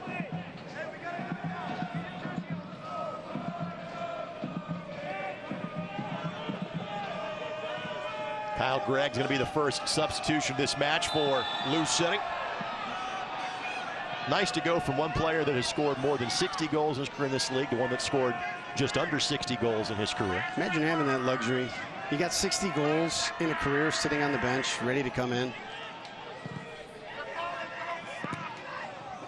course, Kyle played with St. Louis FC last year. Scored in really his first touch with Lou City. The victory against San Diego Loyal back in the month of May. It was a late addition. And another substitution's being waved towards the bench as well. Looks like Niall McCabe, another longtime Lou City vet, will be added into the group as well.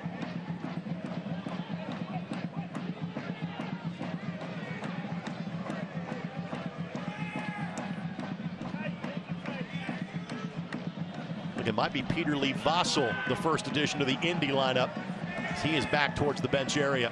Moon for Nicky Law. Now Partita. All the way out to Gershon Kofi. Segrist gives it a go and put a good effort on it, but Hubbard had it covered the entire way. And again, that's really the first extended possession around the box that Indy has had in the second half. And credit to the way Lou City defended is there just was not a channel to break any of the lines. So McCabe to the fourth official. The referee says, we're not waiting on the subs just yet. Danny Cruz is one of those guys to enter. Referee says, not yet. Next stoppage in play.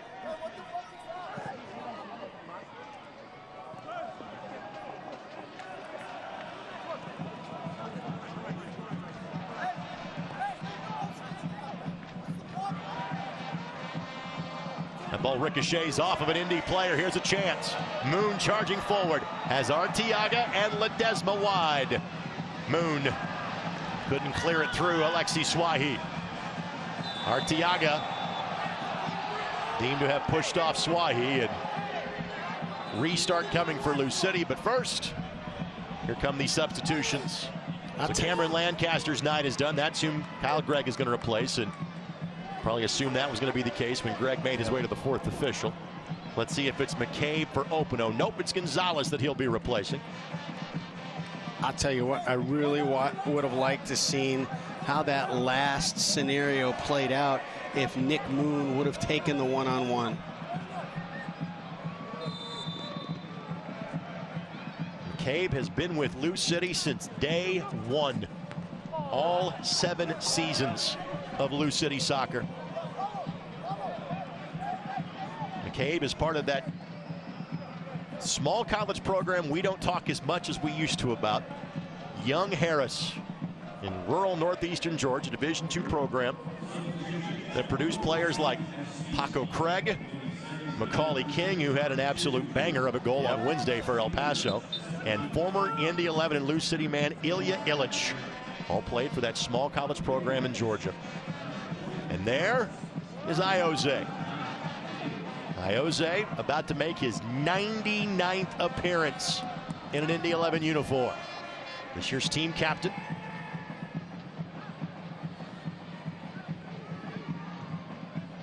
Ball knocked forward. Ownby gives chase. Wow. Cuts back at Adewole. Here's the look. And Buckmaster streaming forward. Didn't allow Opano to get a touch on it.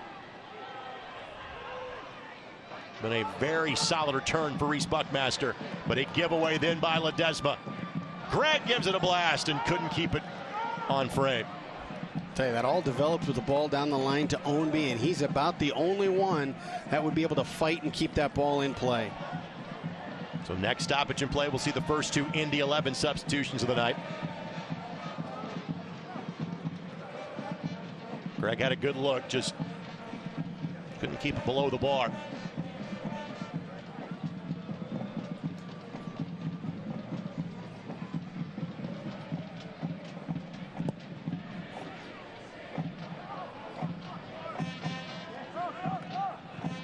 McCabe launching Opano forward. Timmer heads it back to his keeper. Well done by Jared. Again, make no mistake about it, Indy has done a lot of things right tonight. However, if they don't find a goal in the next 20 minutes, their playoff chances are officially done. And with that, here comes the first wave of substitutions. Manu Ledesma went 67 minutes last Sunday. His former New York Cosmos teammate will replace him in Iose. That'd be one tremendously skilled player replacing another. And you look at what Ledesma brought, especially in the first 50, 55 minutes of this match, just really lethal, dangerous serves from the left flank. You don't lose anything bringing Iose in. Peter Lee Vossel comes in to give Nick Moon some fresh legs. Again, Nick Moon had a good look on goal in the first half. Vossel, who missed a month for the Indy 11, had some issues in terms of traveling back into the country after being called up by Jamaica for the first batch of World Cup qualifiers. That was really after Vossel had kind of found his rhythm in August with goals in back-to-back games for Indy. He'll be asked to try to generate something here in the closing 20 minutes of the match. Arteaga knocks it forward for Law. The bounce favors the Indy 11. Vossel trying to set up a window of space in the left foot. Not a bad first touch, but could not keep it on frame. I'll tell you, he did everything well to bring the defenders into the pocket, to screen Hubbard, cut it back across. Just the shot was off. This match is brought to us by the Denny Companies. The Denny Companies, tearing down the past so you can build the future. Again, Louisville knows they are a playoff team. They are playing for seeding. They are playing for home games. They know their first playoff match will be at home. They're going to be the 1 or 2 seed, regardless how it plays out. Law knocks it forward. Iose gives chase. McMahon able to get in the way.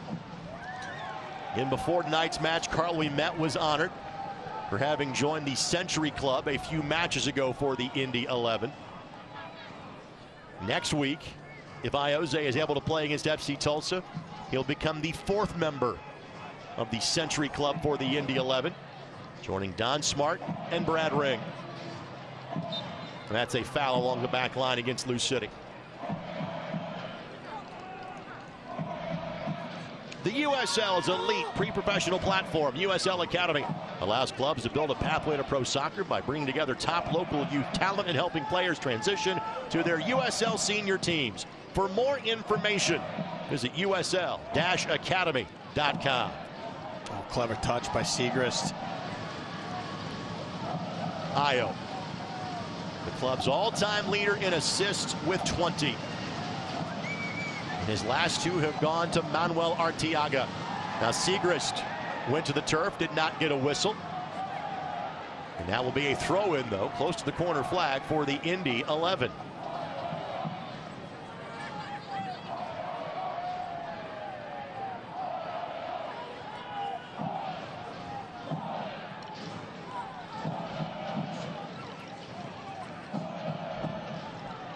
Tell you, the interplay between Law and Iose is just brilliant. It's like the two have played together for a decade.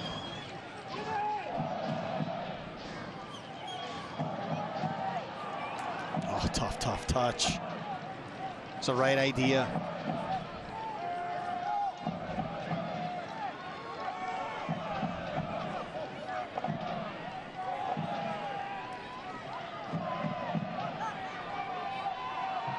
Hubbard on the restart.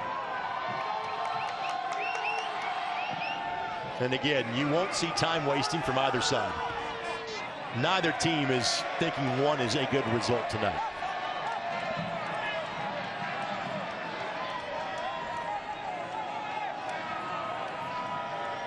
Sports This Match presented by Community Health Sports Medicine. Dream big, work hard, and finish strong. Vossel the target. Gomez gets in the way. Both teams with 3 remaining substitutions. Give away by Gomez. Buckmaster will track it down. Del Piccolo. Oh, clever ball. Had it for a moment. Space opens for Buckmaster.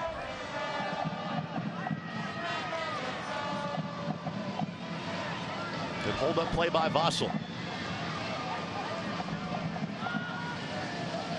Timmer will join the fray, and right idea.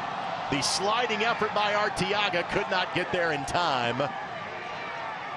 It's a great read. Fortunate for Timmer that both Vossel and Law kind of held up at the same moment. Arteaga thought there might just be a chance I can get to that ball. As has been the case all season long, Manuel Arteaga has not been shortchanged in the energy department. Clever skill by Vassell, and then Vassell got yanked to the ground by Gomez. That'll be a yellow. So Gomez will join Del Piccolo as those sitting on a yellow tonight.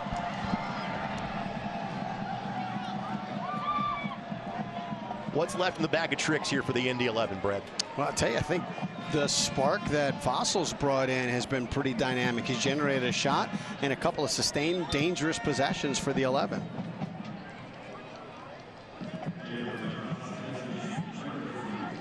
Segrist, right idea, couldn't find Ioze.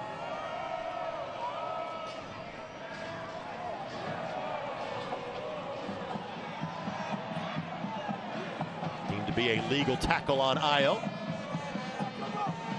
The two players lining up by the bench here for Lou City. Looks like McLaughlin is one of them. Partita, get on the tail end of that one. Akil Watts is the other that will enter the fray for Lou City. And Jeremiah Gutjahr will make his way to the fourth official, and that ball to Brian Ownby. He was easily in an offside position there. You can take your pick. Any one of those guys, Greg, Openo, Ownby, touch the ball. It's an offsides. By the way, quick score update. Memphis is leading Atlanta United 4-2. That's a foul on Masoso. And again, that is a good result for the Indy 11. And literally about 13 or 14 matches have to play out a certain way for the Indy 11 to be a playoff team. That's one of them, at least. Memphis leading Atlanta United 2-4-2. And after Atlanta United 2 thought they were eliminated on Wednesday and then weren't, that would officially knock Jack Collison's team out of playoff contention. Think about that, though. At halftime when we checked it, it was 1-0. There's been 5 goals in the last 40 minutes. You can say that Memphis has overachieved as much as any team in the league this year. Ioze sends it towards the back post, and that should be a corner. It will be. That's played by Lou City. And Watts and McLaughlin have yet to enter. Gutjahr replacing Partita.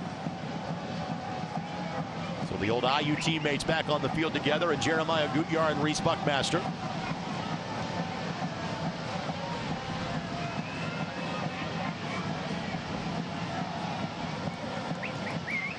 Ioze on the service, Adewale the target. Buckmaster couldn't track it down. Now Gomez looking to launch a run. And Buckmaster does a great job of simply getting in the way. Vassell onside. Ownby tries to close him out quickly. Here's Kofi.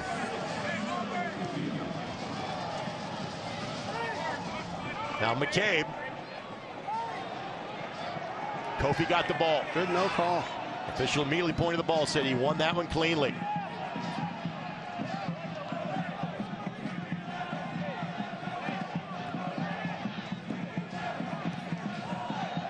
Vassell had not made the corresponding run, but he'll follow it up here. Gutjahr able to chip it forward. And here comes the pair of substitutions. Openo's night is done. The rare night in Indy where Antoine Openo did not crush the soul and dreams of the Indy 11 fan base, but he was splendid as per usual. Another strong performance from him. And Paolo Del Piccolo replaced by Akil Watts. All of our substitutions this evening presented by Jiffy Lube of Indiana. Watts, the Fort Wayne native, coming on for Lou City. And they've got one substitution available. Indy has 2 at this juncture.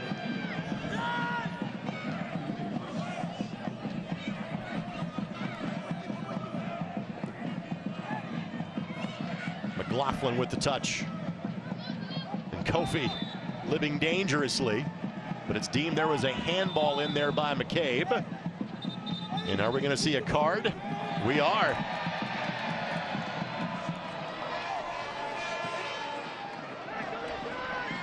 A short fuse on said third card of the match shown to Louisville. And I don't disagree with that. I mean, the 11 have their season on the line right now, and that's a delay of game and opportunity taken away from Indy 11. That'll be a throw-in. No, it's going to be a push against McCabe. So before the ball went across the touchline, it's deemed that McCabe had a push involved. So a restart coming for Buckmaster here.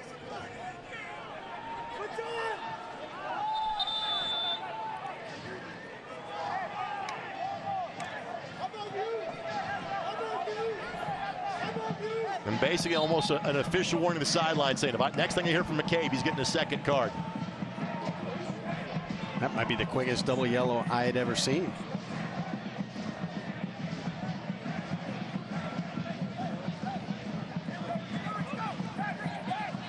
Buckmaster to Arteaga, and then right back to Buckmaster. Vassell camped out by himself on the back side of the box. Louisville's got Indy pinned in on this side. Flag goes up. Iose deemed to have been in an offside position. This portion of the match brought to us by the Hyatt Place and the Hyatt House, downtown Indianapolis. Experience comfort in downtown Indy.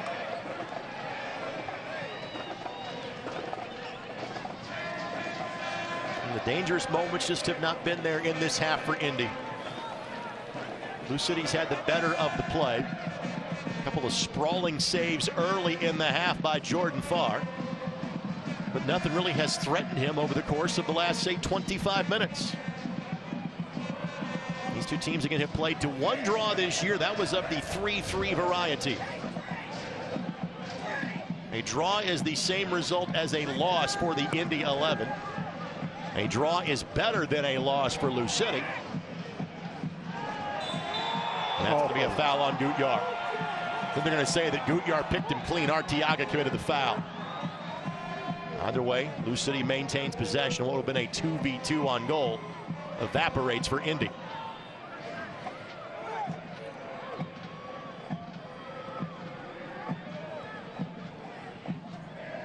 Since joining the USL Championship, Indy has never played a match where a playoff position was not a possibility.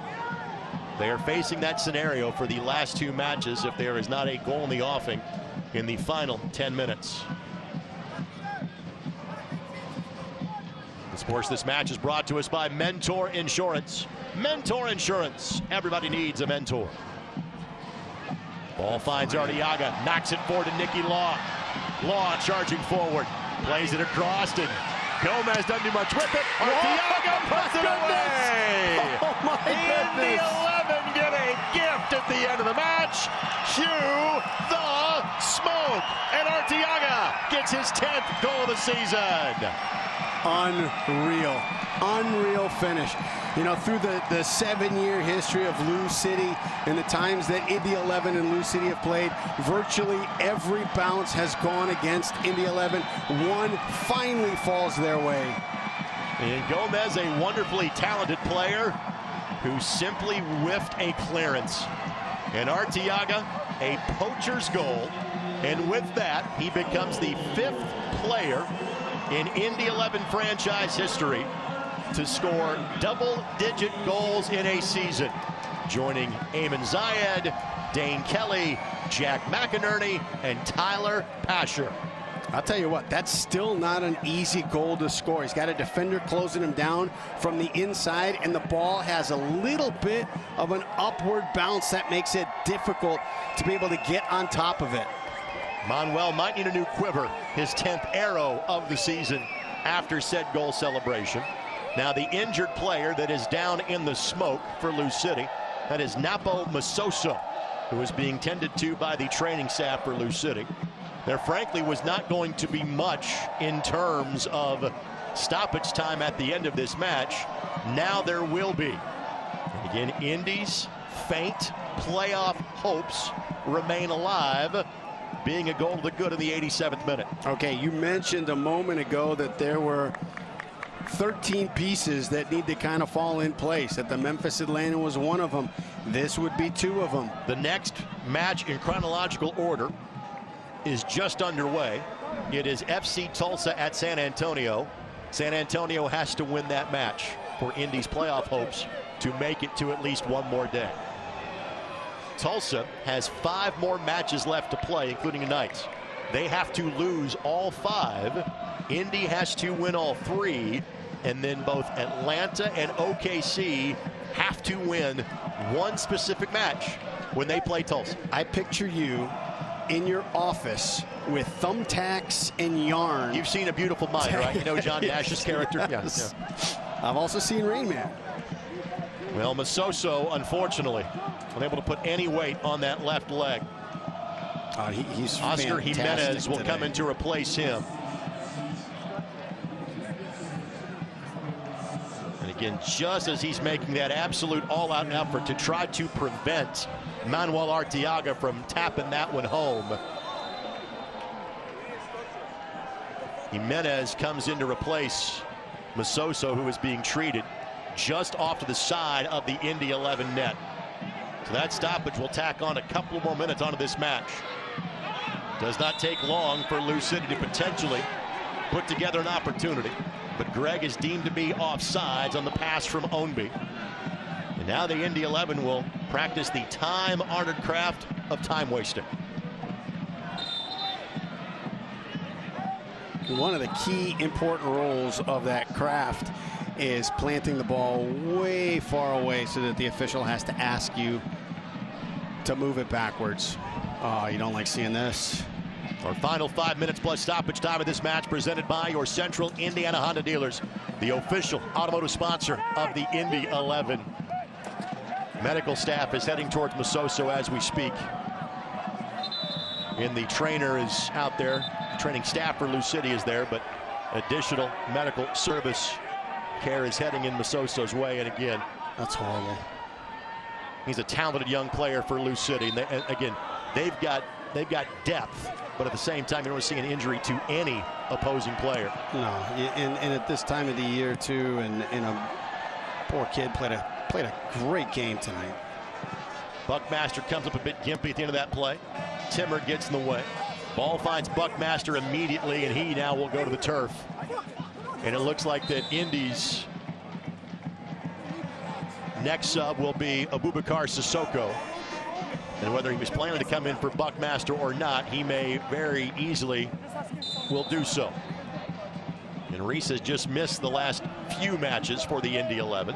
And we have been told that 5 additional minutes will be played here tonight.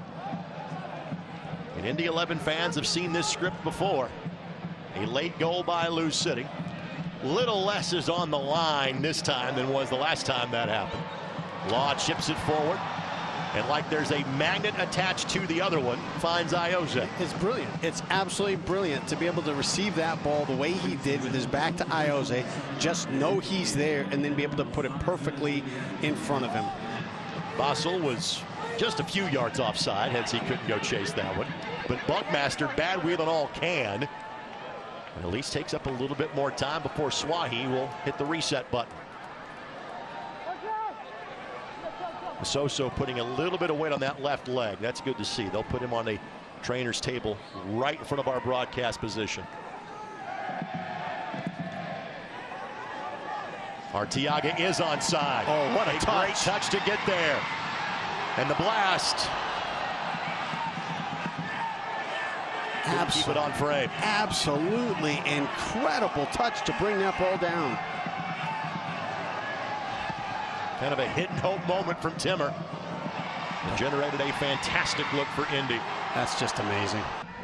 Come back to live action, and that's going to be a foul against Adewole. And now a card shown to Buckmaster. And here comes a very dangerous set piece look here for Louisville in minute number 92. Oh, every Indy 11 fan has got a little butterfly in their stomach right now. You've seen so many heartbreaks at the hands of Lou City. McCabe and Gomez standing over this one.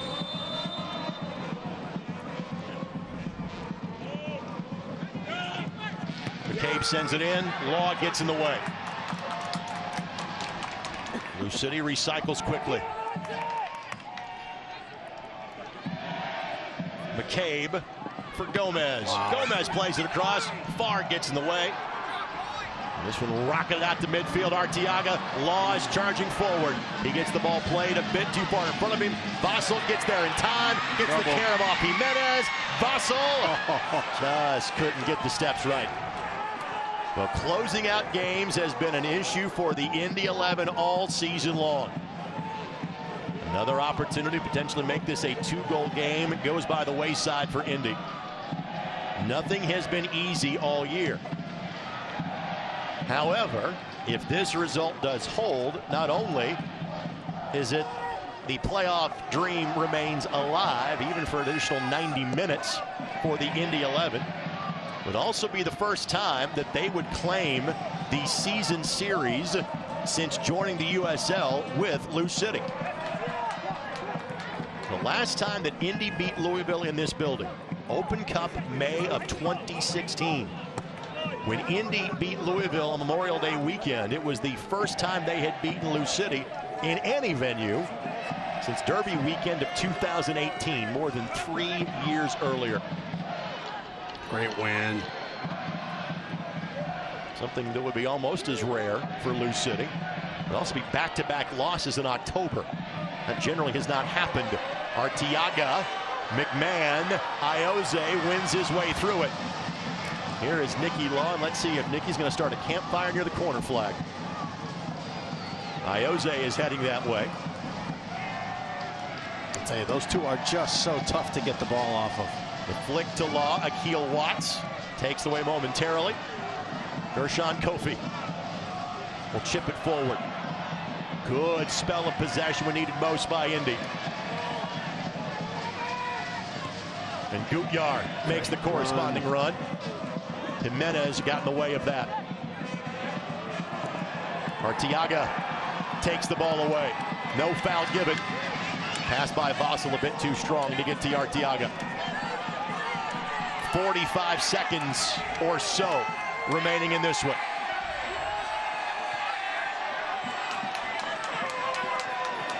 Timmer sends it sideways. You can see what it still means to Lou City. I mean, they're still pressing. They are cheering this result in two places. Indianapolis and maybe just as loudly in Birmingham. They want to make that last match against Lou City on October 30th irrelevant. Law knocks it forward to Ioze. Little contact there, but not enough in it. Referee looks at his watch. I think we are seconds away from a whistle. Not even plural. 1 second away. It has not been the best of years for the Indy 11. But for the first time in their 4 years in the same league, Indy can claim victory in the LIP AFC rivalry in 2021. And you look for silver linings, you look for moments of hope, and the fact that you're turning the corner on a championship franchise is such a positive thing for Indy 11. As they said in Monty Python, not dead yet. The Indy 11 get a goal from Manuel Arteaga in the 85th minute to claim a 1-0 victory tonight. The 5th clean sheet of the season for that young man in Jordan Farr. By the way, our final score brought to us by Sherwin-Williams. More than 25 locations across Indianapolis. Your neighborhood paint store is always there to provide the perfect finish. Stay tuned. We will have the Honda postgame show presented by Bet Rivers. We'll have Jordan Farr on the program, and we'll also talk with Max Rogers about tonight's victory. It's a multi-step process for the Indy 11. The first 2 steps have been completed. There's a lot more to go. 1 goal in the offing for the boys in blue tonight. It was enough. They beat Lou City 1-0. Post-game coverage comes your way next on MyIndy TV and ESPN+.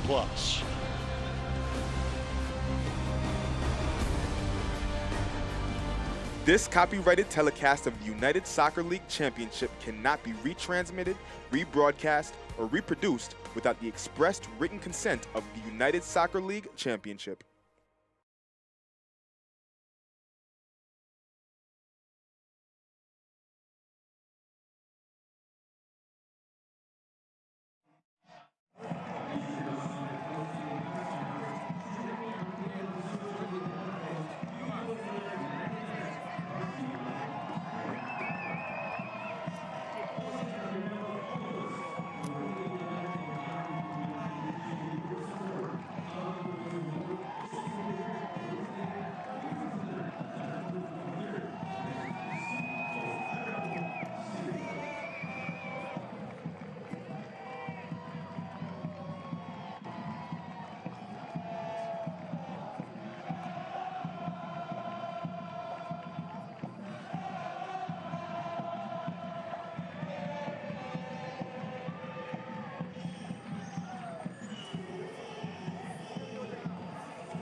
I'm not sure Peter Evans has ever looked better in the Brickyard Battalion.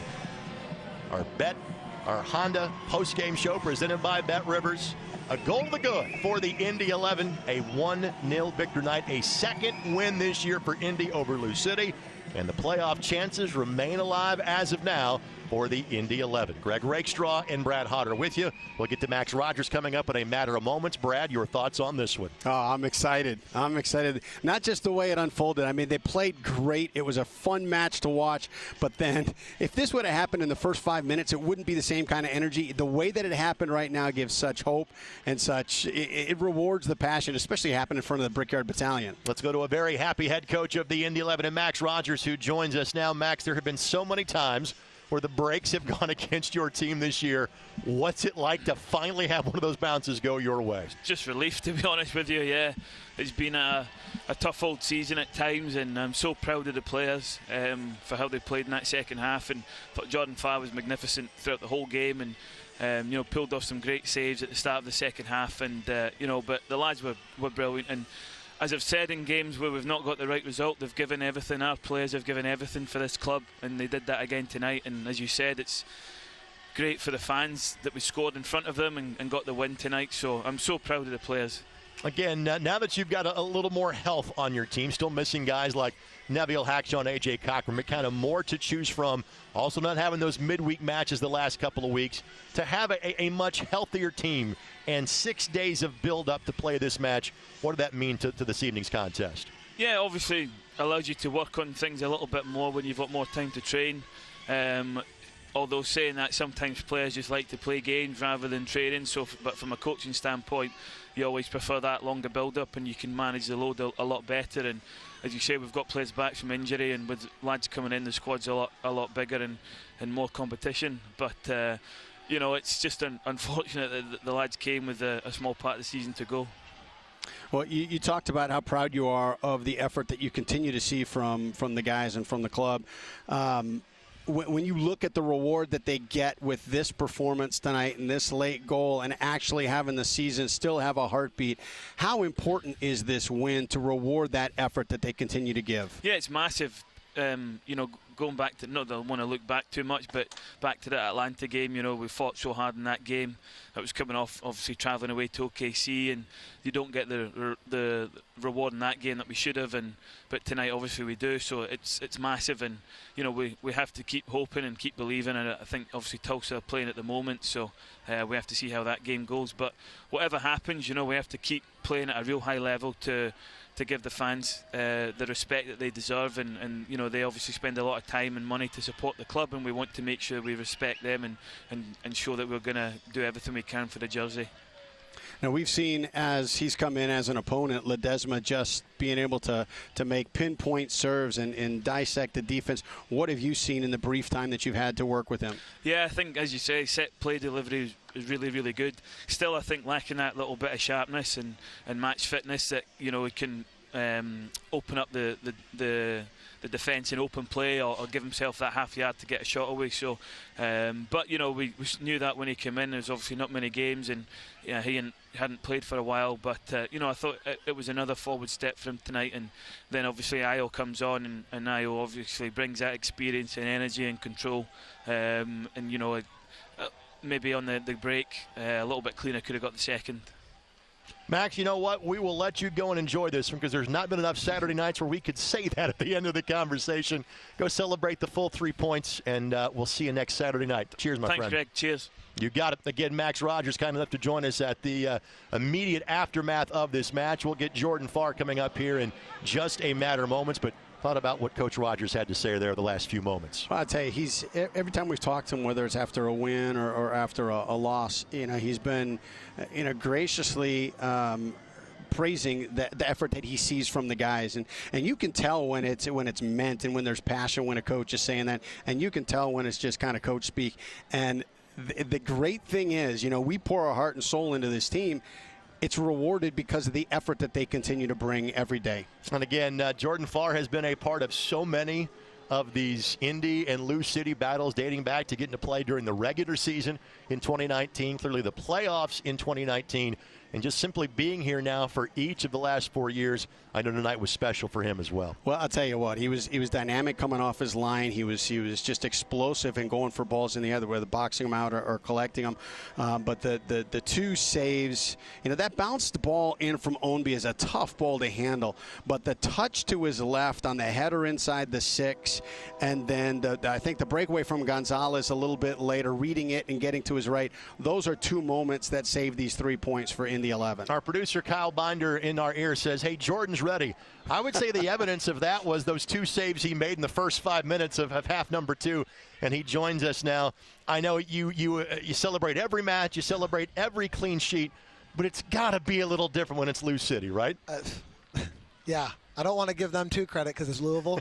But, of course, they're an amazing team, a great organization, and it's so good to actually get – we're two wins, 1 tie, and a loss against them this year. I know that means everything to the BYB. It means everything to a guy like me who's been here for 4 years. I think that's the first shutout against them since 2018, I believe. But that's a total team performance. That of course, those first couple chances in the second half, we're going to give up some chances. I'm glad I was able to make saves. But other than that, there's our defenders, our midfielders covered everything tonight. You're spitting out facts like a play-by-play guy. You and I spend way too much time talking to each other. You are correct. It's the first 1-0 victory for the Indy 11 since your rookie season, since Ayo converted a penalty to beat Lou City in May of 2018 by a score of 1-0. Just kind of your thoughts, and I gave this same question to Coach Rogers before you. So many breaks have gone against you guys this season. What's it like to have kind of a break late turn in your favor? I was just thinking, we were just talking about that, me and Kevin. You've seen this whole year. It's been very difficult. I feel like we as a team obviously have had to deal with a lot of adversity, a lot of bounces not going our way. Like you said, it was good to finally get one that we could capitalize on and then have a very clean team performance outside of that. So that's the main thing for us.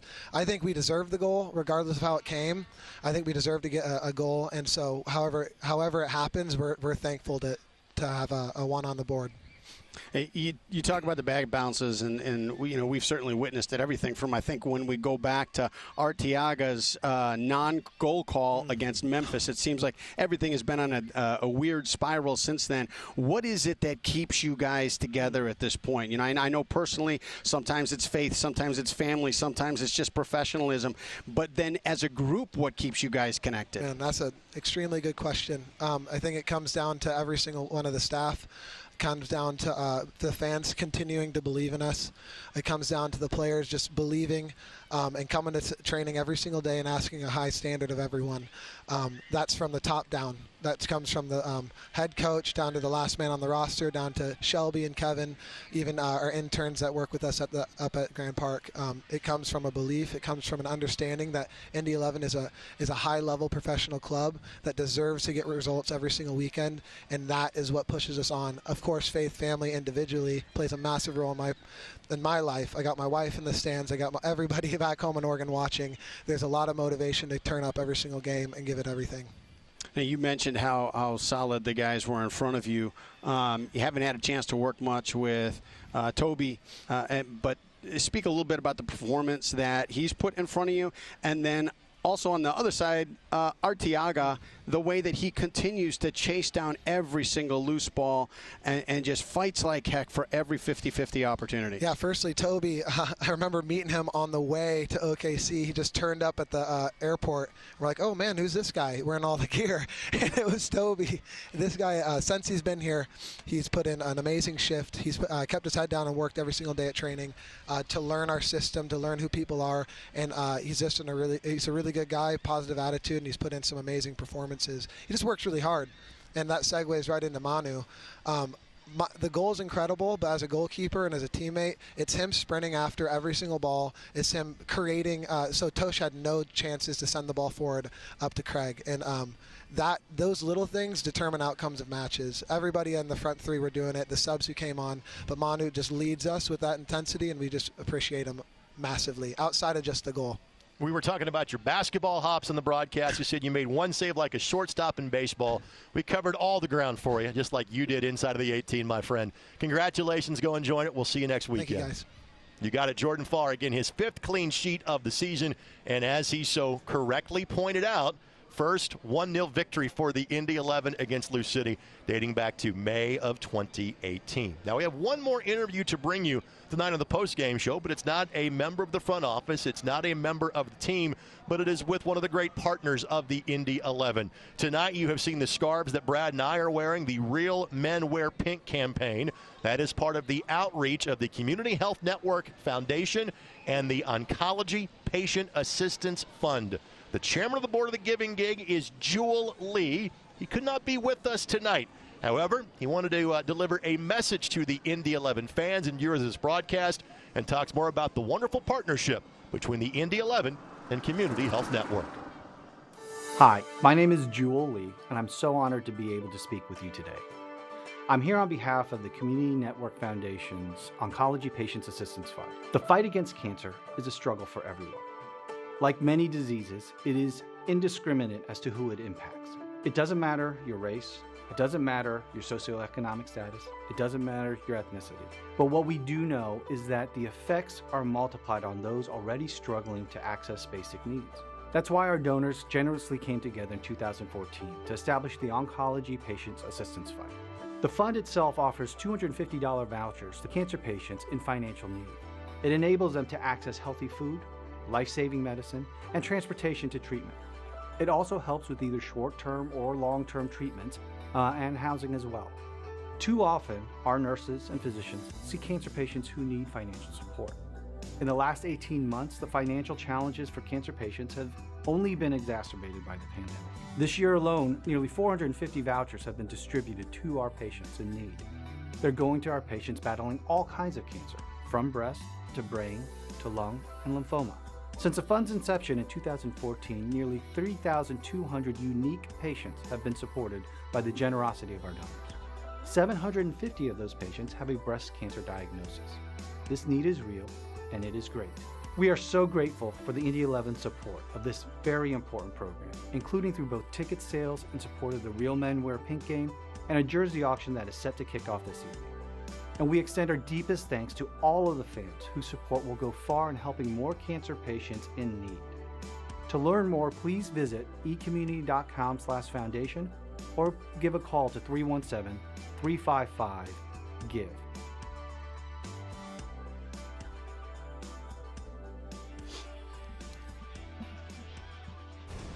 And then a reminder that the pink warm-up jerseys that the Indy 11 wore tonight before the match, they are available as part of a silent auction. Again, you can go to Indy11.com. That jersey auction will last until November the 5th. Stay tuned. More of the Honda Postgame Show presented by BetRivers comes your way next as you're watching Indy 11 Soccer here on My Indy TV.